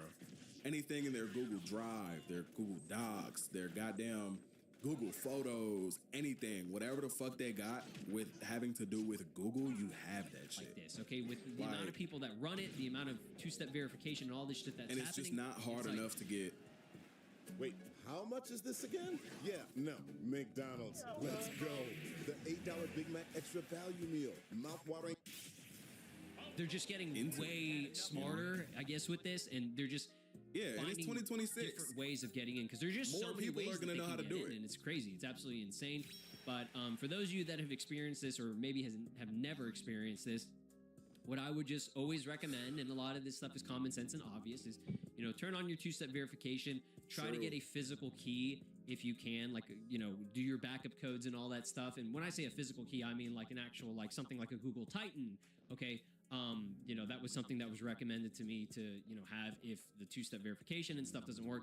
But even then, even with those, you know, in place and, you know, those things that you own with passkeys and all that, it still won't protect you. Okay, one of my good buddies, and Kuba, who was hacked, I think back in, I want to say it was Kuba December of last year or something. Damn. You know, he had all that in place. He even had a physical key, and he still got hacked. Okay, that's what I'm saying. It's like it's just crazy who they're going after. Who they're One of the biggest things that I feel like I always hear is that there's a lot of fake sponsors out there. Like, there's a lot of fake ass sponsors that will hit you up trying to, you know, act like they're a normal everyday sponsor, and they won't be. You'll hit that email, you'll hit that link, and the second you do, trying to look into that shit, you're fucked. They got your ass. And it's sad, bro. It really is. targeting. It even you know, gets your there, favorite content you know? creator. You know, somebody that you know, maybe a friend, could be next, right? So you know, make sure that you're always monitoring all of your shit, right? Because even with Bandai Namco and all these other bigger companies and stuff, okay, Like some people, they Bandai just got weren't hacked, even bro. aware of it at the time until, you know, you have your followers bring it to your attention. GTA And stuff that's is one an thing experiment that by the I've, government. You know, I I want wouldn't to be take shocked away if it from was. this situation, even though I can't even say I'm completely Being taught in the field clear of yet, computer right? science / IT. As always, I'm going to do my best to make sure. Teacher said a lot of the reason companies get hacked is due to having old tech, like from late 90s to early 2000s. That's how a lot of colleges get hacked. Like, a lot of colleges have data breaches, and that's another one where, like, if you hack a college, oh my, like, all those people, mind you, everybody's like broke college students, but like, bro, all that information, like, is very, very, like, important, because like all those people, like, obviously not everybody graduates, but like, you could have the information to like minimum 10 very wealthy people 10 years down the line after you hacked all that information. Like, and obviously that could lead to very terrible things being done, right? But it's just like, it's crazy to think about, and it's crazy to talk about, because like, bro, this shit is real, bro. Like, people are dead ass like sitting here, and it's sad. And like, colleges, for example, do have a lot of old technology and shit like that, which is why, you know, to go back to what you were saying, but it's real, you know. I gotta learn about these old tech too for this reason. These companies be cheap and don't want to upgrade. It's sad, bro. Again, okay, I'm hoping whatever That it's even happened possible over the for past that couple to of days happen like for that. my YouTube and Twitter is done and over with, and that's just the last of it. I pray to God that's it. Like, seriously, like, please, no more. Like, I've had a horrible year. I cannot take any more of this. The stress is killing me. It really is. But yeah, it just kind of opened my eyes to that boy slow, who skinny, really bro. Are my day ones, my real ones, the people that really are there to support me no matter what. And you know, the thing that you really, you know, I don't want to say made me smile necessarily, because the whole situation was horrible, but the thing that really made me appreciate you guys so much, and you know, my friends and everything so much, is when all this was going down, everybody reached out. Okay, everybody reached out. I'm talking, you know, you That's guys facts, bro. When tweeted bullshit at me goes and let me down, know, hey, this is, you know, happening y'all right being now. there, do something about it. Like, whether it's like, wake up, you know, the support, whether it's just even to simply talk about shit, vent about shit, that makes situations like these 10 times better and easier to handle, because you know somebody is there.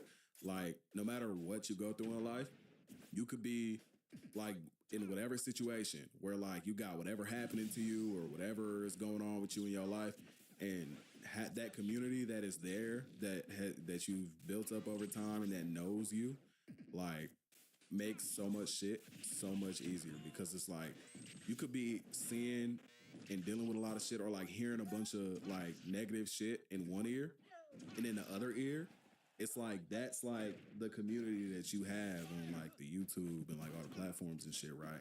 It's like, bro, like, don't even listen to that. That's bullshit. Or like, it's like, whatever it is all right at the end of the day, you know, it's better days, all that type of shit. And it's crazy, bro. Like, it really means more than y'all might even think it does, but like, it's real as fuck, bro. Like, it's very, very important that, like, you know, to have support from your community. there's a lot of time For where I'm sure. like asleep when this shit goes down, and it's terrifying, because it's like, imagine waking up to your phone at like 1,000,000 degrees because it's been blown up with notifications from people. okay, saying like, hey, your shit is fucked. You need to get on top of that as soon as possible, right? And thank God that, you know, wasn't the case with a lot of this, because, you know, I was able to quickly, as soon as possible, resolve it, okay? As long as I have access to everything, I'm able to resolve everything, okay? If stuff gets changed and I'm locked out, then that's the biggest problem. It's going through those steps, okay? The agonizing weekly to potentially monthly process of getting accounts, you know, fixed. I think the squad, you guys know the squad, who is, you know, the whole collab channel by, like, you know, Rhyme, Dotto. Oh yeah, I heard about that. They got hacked too. A lot of your favorite content creators.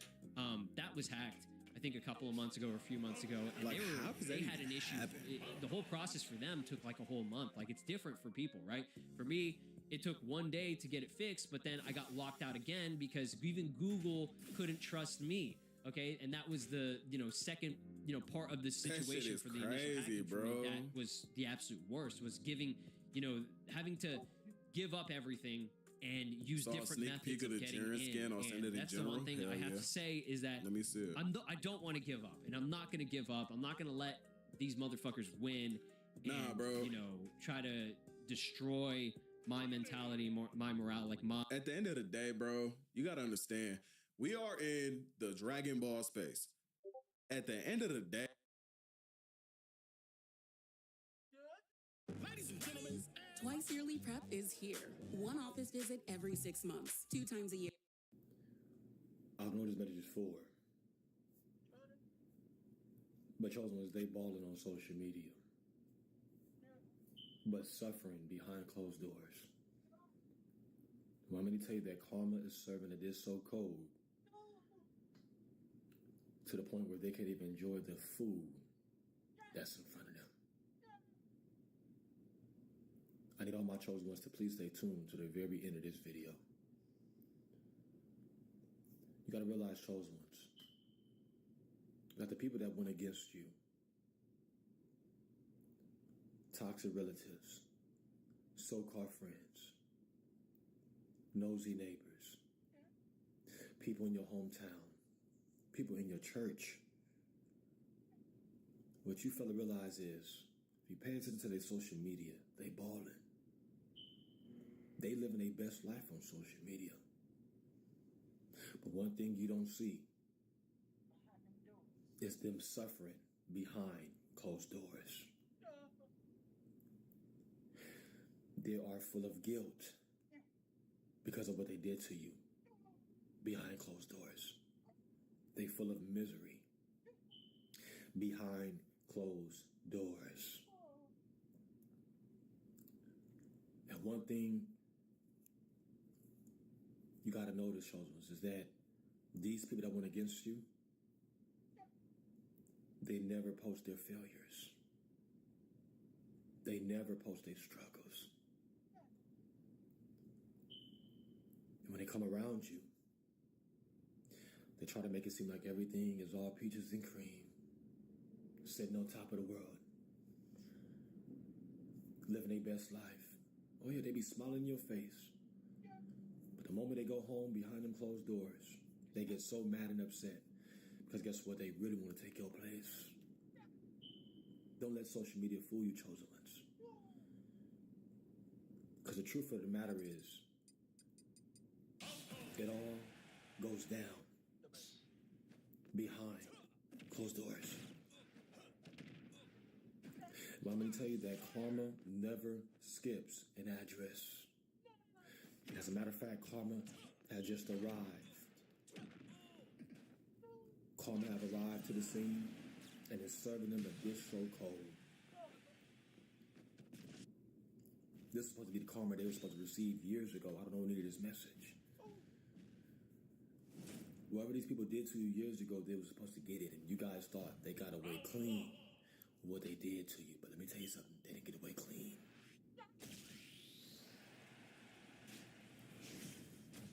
I'm going to tell you that karma is serving them a dish so cold, they can't even enjoy the food that's in front of them. They can't even eat the food that's in front of them because they're too busy sitting at the table. The same table that they gathered together and talked about you. The same table they came and had a meeting on sacrificing and betraying you. Listen to me. The same table that you even put up a chair to. And you was able to put up a chair to their table. But you was in the wrong place at the wrong time. So God had to remove you from that table. That's what the Bible says. Don't sit at the seat of the scornful, nor stand in the way of sinners. And you have to realize, chosen ones, we're totally different from these people, man. See, we don't grind to be seen. We grind to stay out the way. So when we post, you know, I'm going to be honest with you, chosen, we post our failures because we're here for purpose. We're here on an assignment. Notice when you see a chosen one post, we might post some of our good times. If we do post a picture of food, we're actually enjoying the food. It's hot, it's ready, and we're enjoying ourselves. And man, when we do post, we might post some of our wins, some of our achievements. But think about it. We post our struggles, we post our failures, just to let people know that if God did it for us, He can sure enough do it for you as well. So we're not ashamed of the gospel of Jesus Christ. We're not afraid of what people might say about us, what they think about us, right? Because when it's all said and done,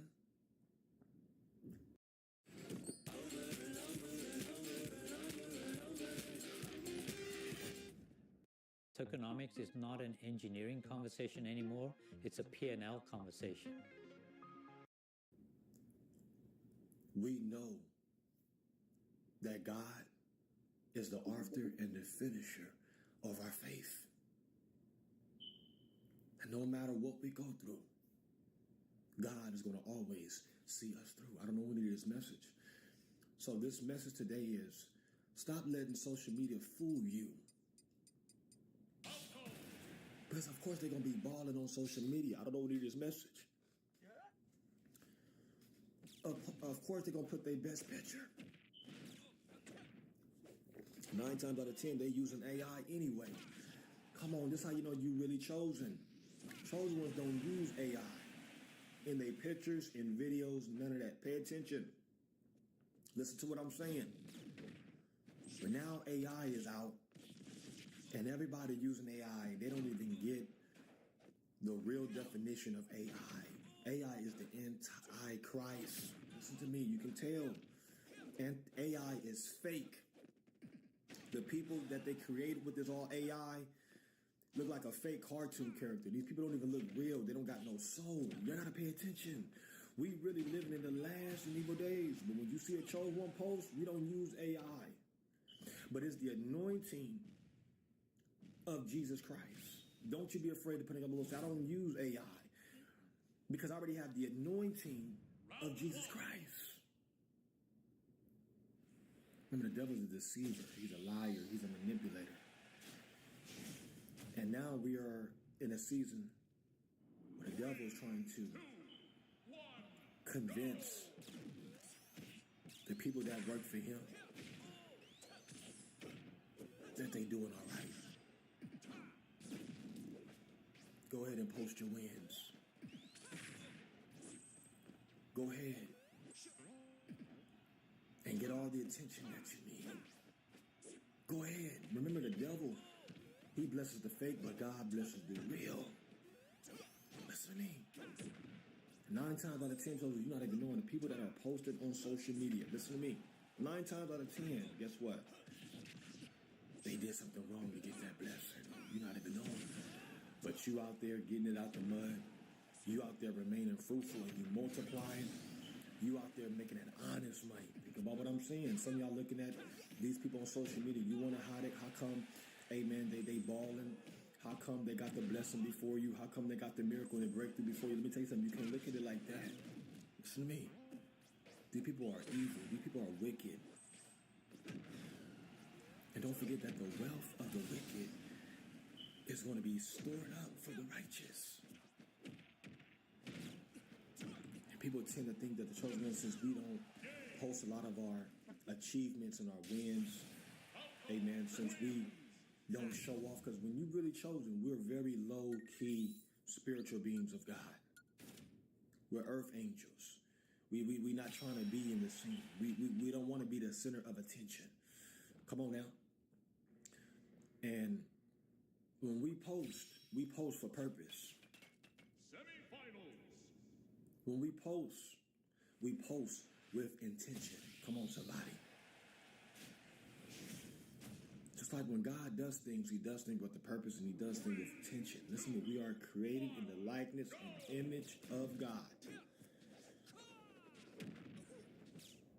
So people tend to think, since we post a lot of our failures, that we must be really doing bad.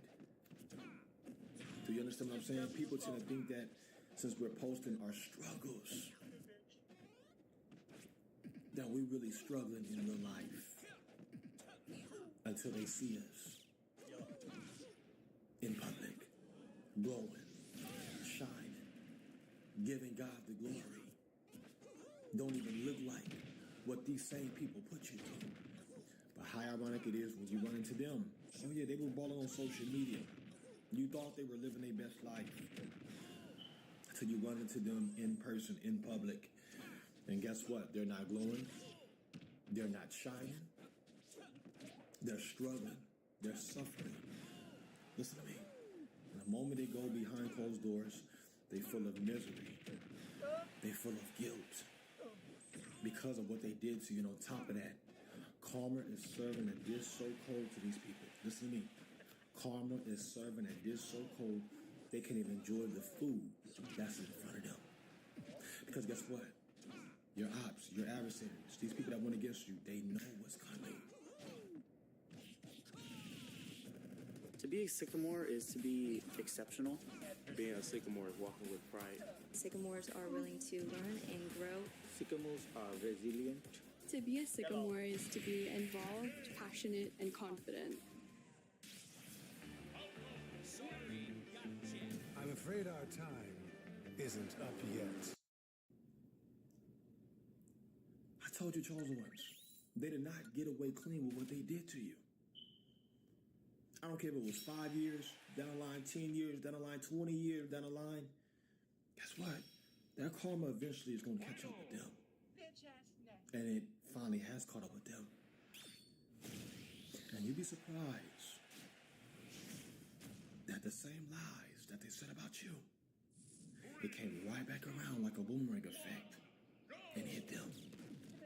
Hit them where it hurts. Do you understand what I'm saying? And this is why, chosen ones, you have to get out of these people's way. Because people are going to be trying to come back into your life, right? They're going to try to get back into your good graces. Amen? They're going to try to reconcile some things with you. And certain people just might even apologize to you. But remember, apology accepted, access denied. And you have to get out of people's way when you see karma is whooping they behind. You got to get out of people's way when you see that they are suffering and they are struggling. Listen to me. See, they can run from you, chosen, but they cannot hide from God. And I'm going to tell you that it got to the point where they are so miserable. This is why you got certain people that try to do it to you. They monitoring you. Listen to me. Trying to keep tabs on you. Worrying about your whereabouts. Listen to me. Worrying about how they can get in connection with you. Listen to me. But in all actuality, they're monitoring you because they know what's coming. They need you right about now. They need your prayers. They need your anointing. They need your knowledge and wisdom and understanding. They need your guidance. But the Holy Spirit told me to tell you to let them suffer. Let them suffer. Because of the simple fact they watch you suffer.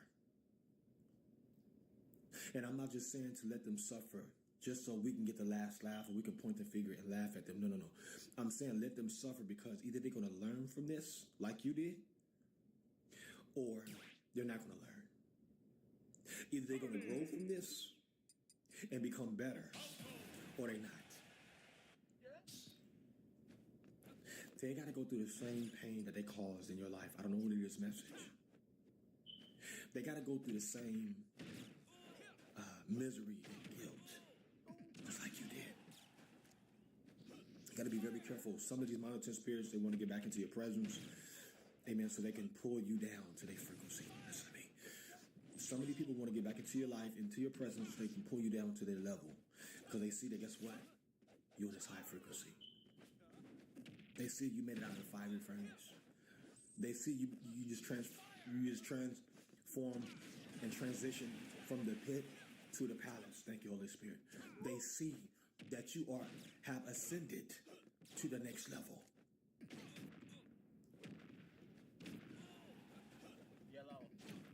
And this is why I told you, you have to stay completely out the way. Because when you're in the way, that leads to your blessings being blocked. Remember, misery love company. They're going to smile in your face just to get in your presence. They're going to smile in your face just so they can get around you. Once you come around them, listen to me.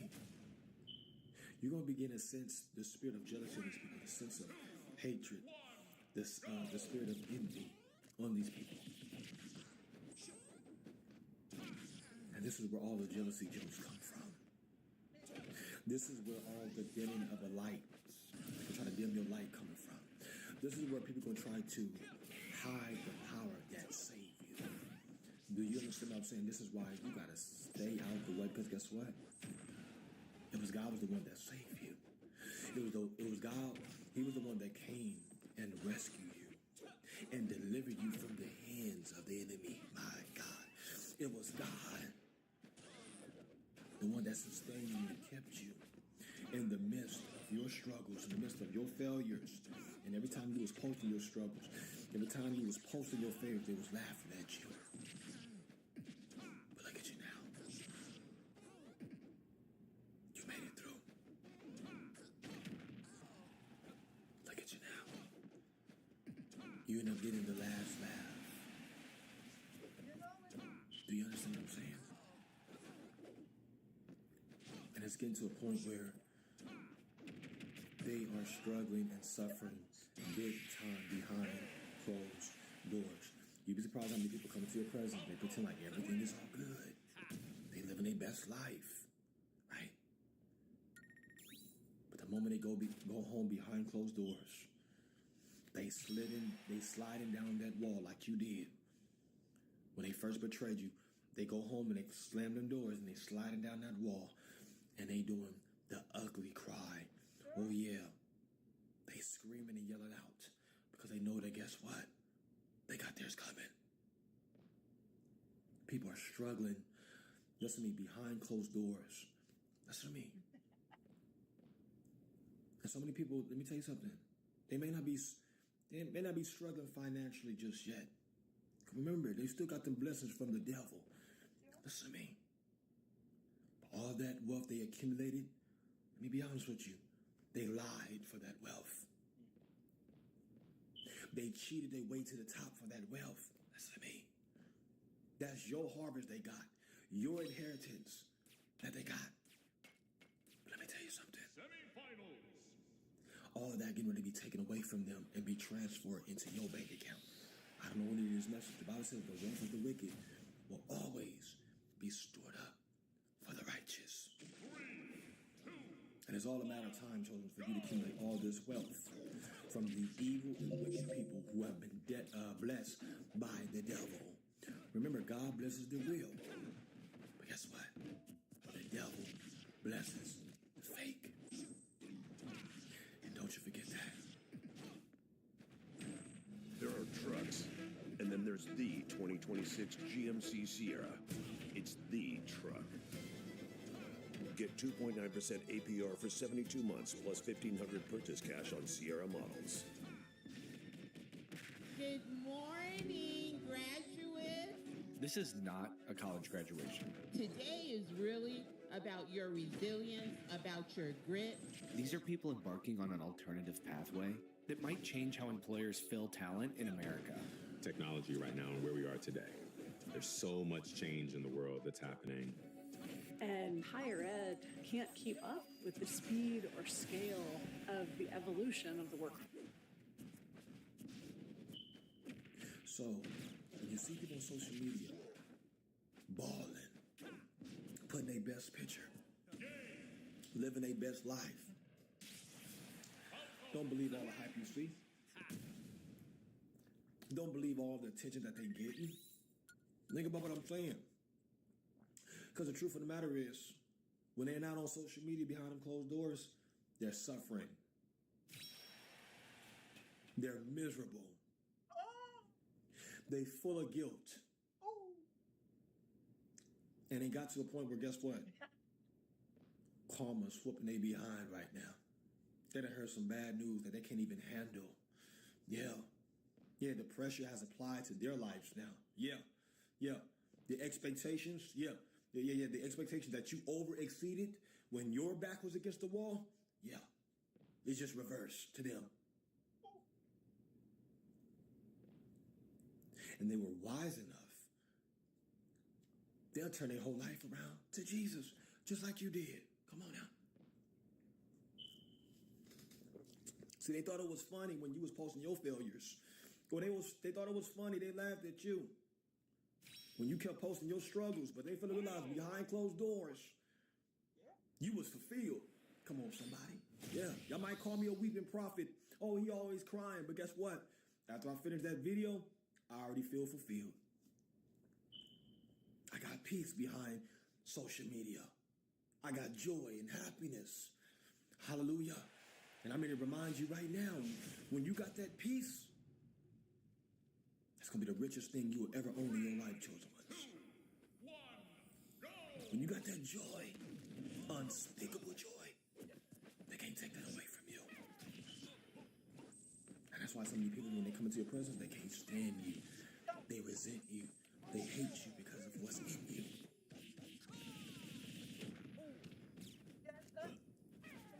Behind closed doors, the chosen are living their best life. But nobody even knows. Behind closed doors, the chosen ones is living a peaceful, successful, happy life. Do you understand what I'm saying? And the truth of the matter is this.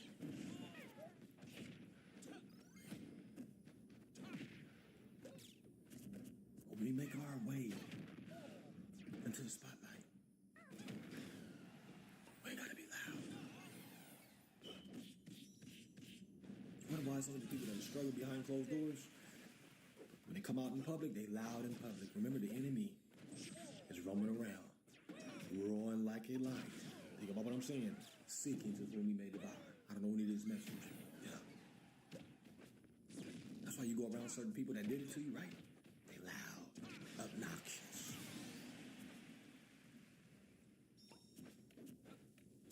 They faking the funk, faking the energy. Think about what I'm saying. They're trying to pretend like they happy. Come on, man. I know it all too well. Listen to me. Pretend like they got this joy like you. Yeah, they even try to pretend like they on this high frequency like you, right? Yeah, they don't want to tell you what they're doing. They don't want to tell you, but eventually, guess what's going to come out? Especially if you're around a chosen one, we got discernment. We know exactly what you're going through behind closed doors.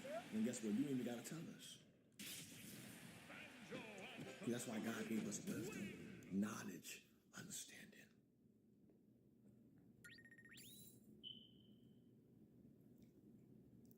So let me tell you something, chosen ones. In all actuality, you really living your best life. And it's not on social media. You living your best life behind closed doors. Remember, You ain't got to post everything on social media. I don't need to hear this message. When God bless you with a new car, you ain't got to post it. Come on, somebody. When God bless you with a new home, you ain't got to post it. Because the truth of the matter is, people going to see it anyway in public. Let the blessings do all of the talking. Yeah. We're in a season where you ain't got to prove a point to nobody. You ain't got to go around people flossing and showing off. Because there's going to be a time and a place where God going to reveal to these people that after what they did to you, it didn't prosper. Yeah, the weapons and the spells and the witchcrafts and the lies that they formed against you, God will bring you right back into the front of these people, shining, glowing, smiling, letting them know that the weapons did form, but it didn't prosper. On top of that, you was the one that prospered. You the one that get ready to receive this huge abundance. My God. I'm telling you, God's going to bless you exceedingly abundantly above all that you could ever ask or think. Because of the simple fact, you told your story. You told your testimony. You was not ashamed of the gospel of Jesus Christ. And remember, the Bible says, and I got to get up out of here. The Bible says, if you be ashamed of me in front of your friends and family, I'm going to be ashamed of you in front of my Father. You can surprise how many people be posting everything on social media, but they don't give God glory, honor, and praise for what they got. They just posting to be seen. I keep telling you, man, some people just grind to be seen. Some people grind to stay out the way. Children, we grind to stay out the way. And these Decepticons, the people that went against you, they grind to be seen.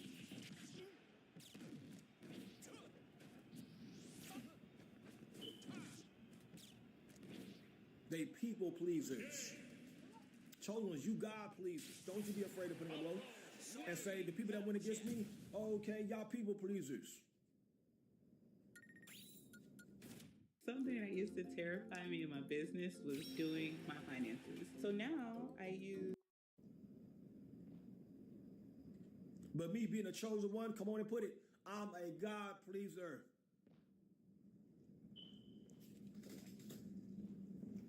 And all this is for attention, likes, views, comments. Not even knowing behind closed doors, they're struggling. So many people are struggling behind closed doors financially. So many people are struggling behind closed doors spiritually. You wonder why a lot of people are using AI. And if you see these people pictures, you got to pay attention. They don't even look like the picture. It might be a picture of them, but the moment you put AI on that picture, it don't even look like them. Pay attention. People don't even know who they are. They don't even know their identity in Christ. I would never let AI take over my profile, my channel. I never let AI take over my pictures. We're natural children. We got the oil of God in our lives. We don't need flash when we take a picture. The oil is our flash. Come on, somebody. Think about these people that are using AI. They're using AI for their businesses. They're using AIs in their videos. They're using AIs, amen, in their pictures. Think about it. These people ain't got no soul.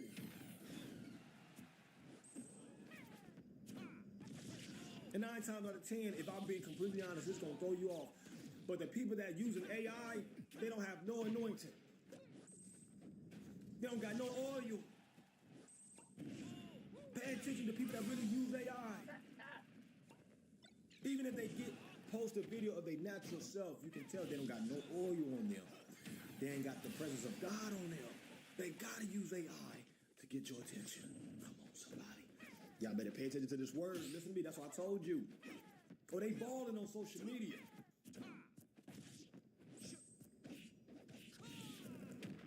But behind closed doors, they suffering.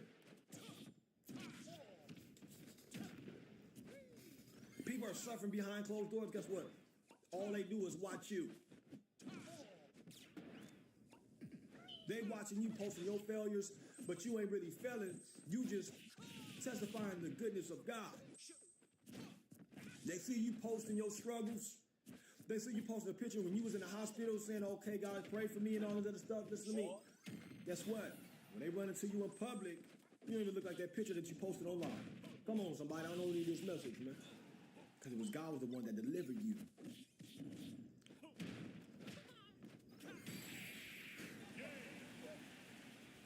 From the hands of the enemy.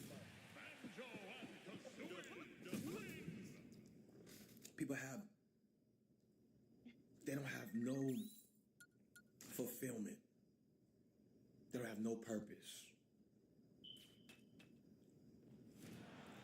And on top of that, it's the karma that came back to haunt them. This is why people are suffering behind closed doors, because at first they wasn't suffering behind closed doors because the karma haven't catched up to them yet. Come on, somebody, I feel like preaching this morning. But now the karma has catched up to them and is serving them a dish so cold. This is a bar to the point where they can't even enjoy the food that's in front of them. You know when you eat some food and it's cold, it's not hot like you want it to be hot. See, I like my food hot and fresh. But you know when some food is cold, you can't really enjoy it because it's cold and you sitting there and you're like, people are sitting at the dinner table miserable, stressed out, suffering behind what they did to you and also behind the karma that just served them. People have received some bad news, and these bad news came out of nowhere, right in the middle of them thinking they got away clean with what they did to you. Come on, if I'm not preaching this morning. Come on, if you don't hype me up this morning, listen to me. I'm going to tell you, they suffering. They suffering. But ain't nothing for us to rejoice about. That's nothing for us to be excited about. Pray for them. Because if you laugh at these people suffering, if you laugh at these people struggling, I promise you, it can happen to you, children. Stay humble. Pray that God will turn their life around. Pray that God will use them just like He's using you. Remember, God is married to the backsliders. And let's keep it all the way 100, man. We wasn't always perfect. And we still ain't perfect. But guess what? We worked it. Come on. We still a work in progress. Don't get it twisted. Be anointed, be appointed, be gifted. Let me tell you something. We all have sinned and fell short of the glory of God. And if it wasn't for God's grace and His mercy, we wouldn't even be here today. That's something to think about. Because it was God's grace and His mercy that kept you when all these people did it to you. It was the angels that was protecting you when all these people betrayed you.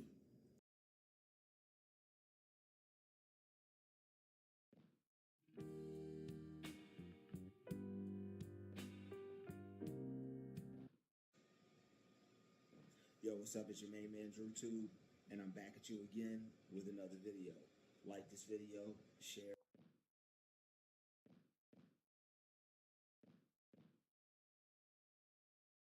Welcome to the Introvert Club podcast. This podcast is for the people who think too much, feel too much, and do not always have the right words to say. Look, I'm your host, Gil. Let's get straight into it. People hate when they can't figure you out.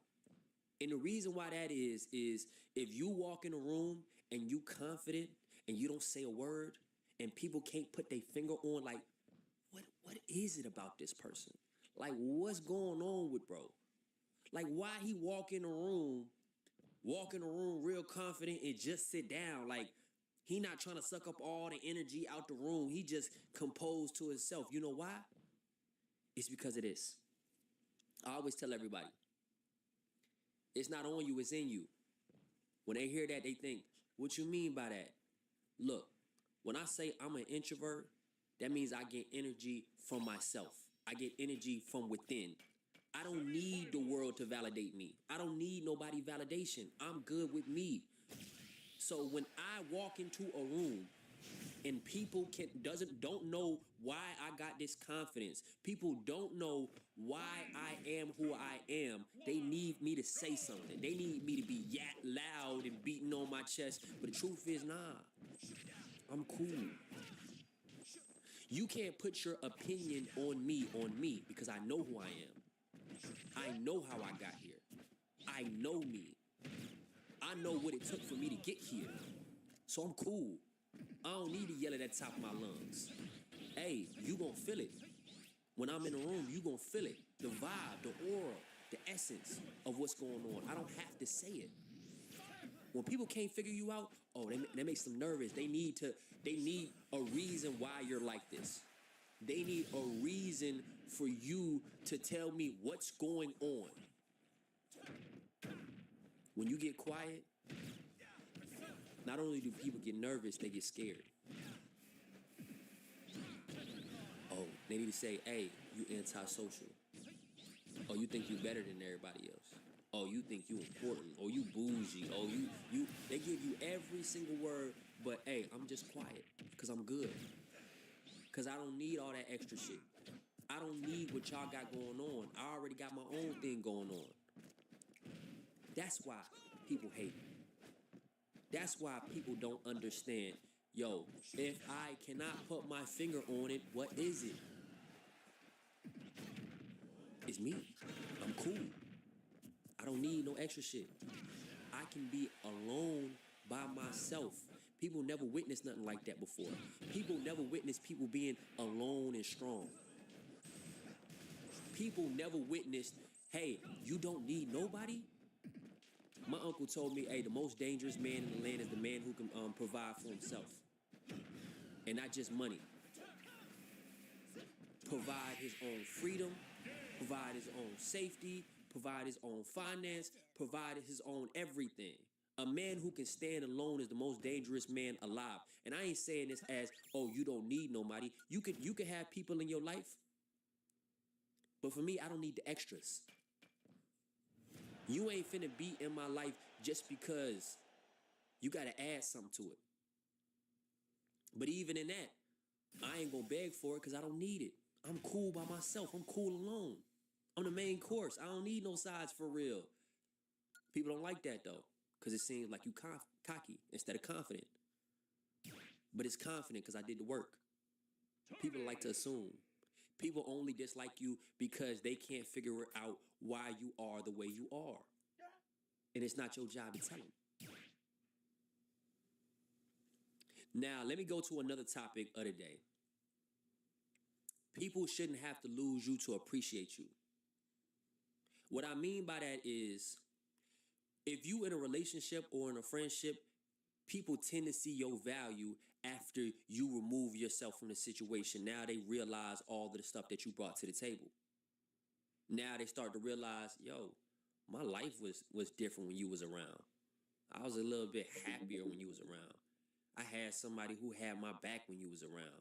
You was one of the realest people. I hear that all of the time. When people get their time with me and it's done, like ain't no extended warranty, ain't none of that. When they time's up with me and I just go disappear, I always get a message back like, yo, I think we should rekindle some things. Yo, you like, you know that ex that got away, I'm him every time. And it's not me being cocky, I'm just telling you the truth. I remember my exes tell me now, hey, I wish I wouldn't have made that mistake. Or, hey, I wish I would have known what I know now. You were the perfect person. And not me boasting like that, but I understood things that everybody didn't understand. I understood, hey, not everything has to be perfect. Not everything has to be finished for you to understand there's potential here. See, me, I just needed some time to grow. Yeah, I made some mistakes. That's not me saying I'm perfect, but I understood one thing. Hey, my uncle always told me this. You got to be slow and low.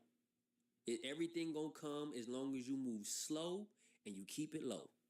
You ain't got to be too loud. You ain't got to scream it to the rooftops. If you do it slow and low, everything will come to you. And I understood that. I understood I ain't perfect. but I'm gonna work every day to be the best version of me. That's who I am. And anybody that's in my life, all I want to do is pour into you. I want you to be the best version of yourself too. I'm a person who sometimes we around, I ain't gonna say nothing because I'm just soaking up information. I'm taking time on my day to be like, you know what? This person needs a little bit more of this. I'm gonna notice things that you didn't notice. If you around me, all this stuff, all the potential that you had, I'm gonna make sure I tell it. I'm gonna tell it to you. Oh, you know what, bro? You could do it like this. I think it work better. My dad always told me, hey, you keep trying to push everybody else. You need to push yourself. And I be telling him, no, Pops, like, I don't want to be in front of everything. I want to be behind the scenes. I want everybody else to eat. He said, yo, if everybody eat before you, to be honest with you, I don't think they're going to let you eat because people are selfish. And then he said, hey, you want everybody to eat, but everybody don't want you to eat. So I had to learn. I had to grow and understand that I have to pour into myself too. Because we spend all of our time pouring into everybody else, then we don't pour into ourselves. So I had to learn how to pour into myself. That's another reason why I made this podcast. But that's important that people shouldn't have to lose you to appreciate you. This is another thing. This is kind of a funny topic because I was thinking about this the other day. And this is kind of off of the topic that we've been talking about. But why when you was young, parents will wake you up just because they was up?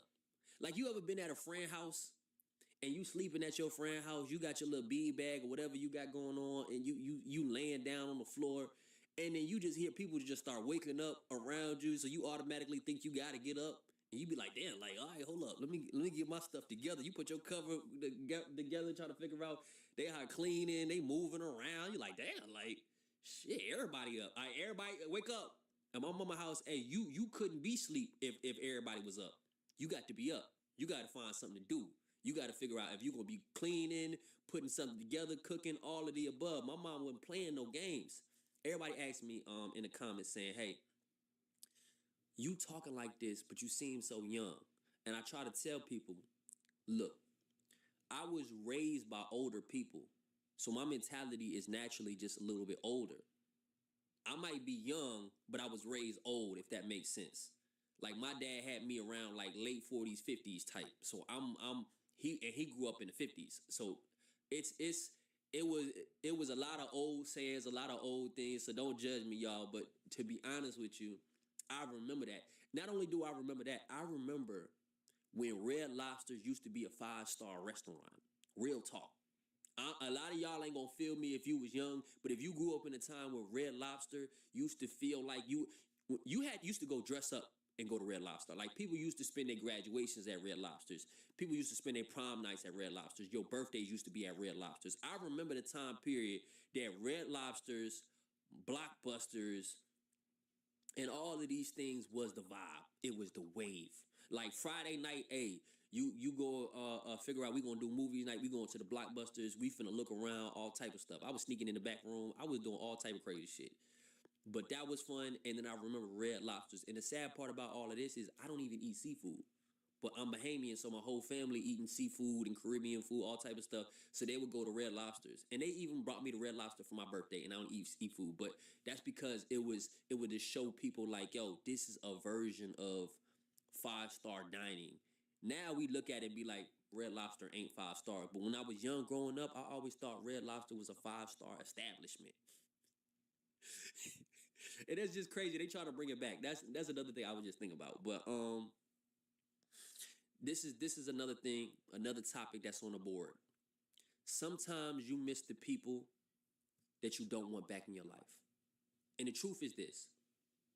We all have people in our life that we may have not ended up on the best of terms, but you still miss them.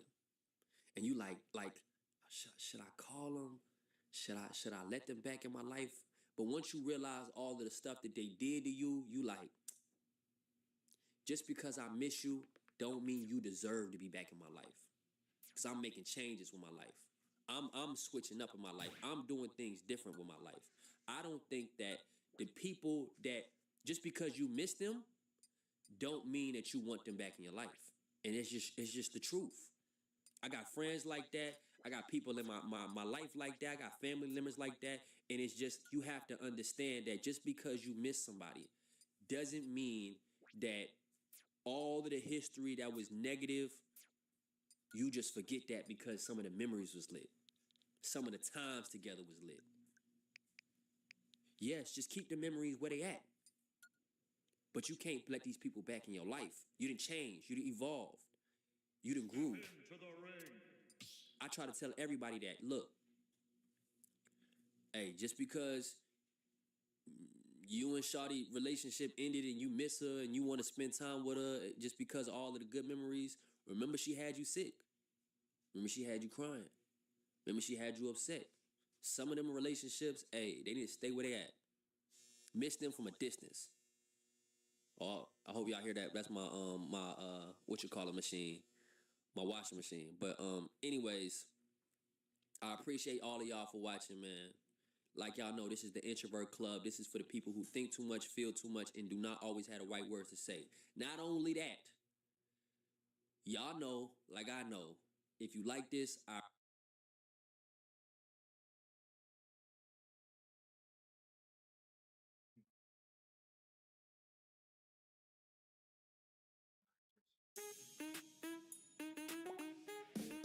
Overthink less. Chew good. Orbit gum. There's no deadline on success. I think University of Phoenix, like, they came in and gave me a step I didn't know. They helped me realize I had eligible transfer credits that saved me time. Hello. They won't. Celebrate being human. Etsy. Welcome, Nick. Come on in. Don't be rude. Say good morning to Neen. Good morning, Neen. Oh, good morning. So, he can't call me Neen, though. You, somebody who has put in so much work, they're not focusing on the fact that you're not a quitter. You've been putting in the work despite all of the obstacles you've faced, all of the storms you've encountered. Somebody like you, you've been through so much. They've blocked the road, they've closed doors on you, they've come against you full force. You have been targeted, you have been victimized. And yet still, you're standing. You've been through so much. It didn't come easy. It hasn't been an easy road for you. Now, they see you manifesting your heart's desires and they're mad at you. They're jealous, they're envious, they hate the fact that things are working out for you. They're not thinking of all the obstacles, of all the failures, of the hard work, of all the sleepless nights. While your companions were sleeping, you were toiling through the night. The heights by great men attained. The heights by great men reached were not attained by certain flights, something like that. But they, while their companions slept, were toiling through the night. Somebody can help me. While people were wasting time, you were putting in the work, even when it was hard, even when you didn't feel like it wasn't easy for you. They think it's easy for you because you make it look easy. Even when you're not motivated, even when there was no inspiration at first, you showed up. Even when you were tired, even when you were sleepy, you kept going, you kept trying, and now they want to be jealous of you. And now they want to hate on you. While they were having fun, you were working. While they were partying, you were working. You were believing.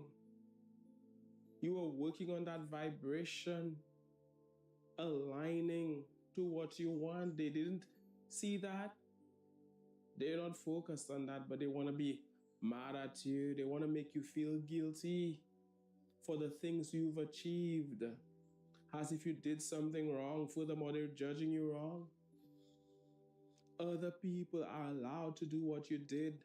You're not allowed. Other people are winning. They don't care. Other people are doing well, are excelling in life. They don't care.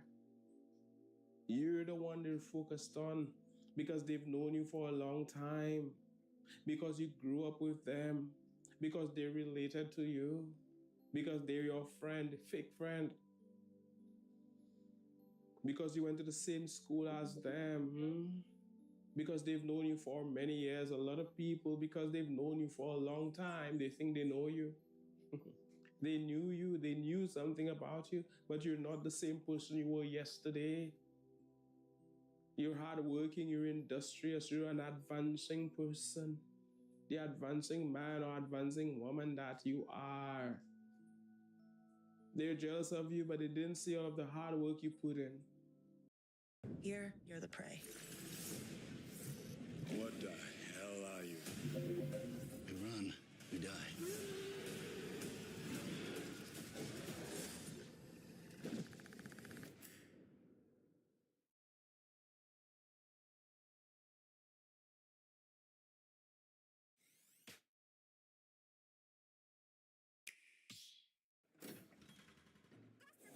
Catapult into a new kind of adventure, where ink is your biggest ally. Fight a buffet of enemies with a shooter made from an empty soap bottle, a polyethylene bucket, and gadgets that match your madness. And when the ink runs thin, 2, 1, go!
The S&P 500 moves every day. What if you could act on that movement today or tomorrow? SIBO prediction markets let you express a simple yes or no direction with defined risk. Have a view? Express it. The Canon Pixma Pro 200S professional photo printer brings my work to life. The jobs report for the month of July was released on Friday, and it was a disaster, which is actually good for the stock markets, but of course bad for the American people. So I'm not saying that that's right or it should be that way. I'm just telling it to you like it is. So I want to explain to you what is going on. Okay, first of all, why do I say that the jobs report was a disaster?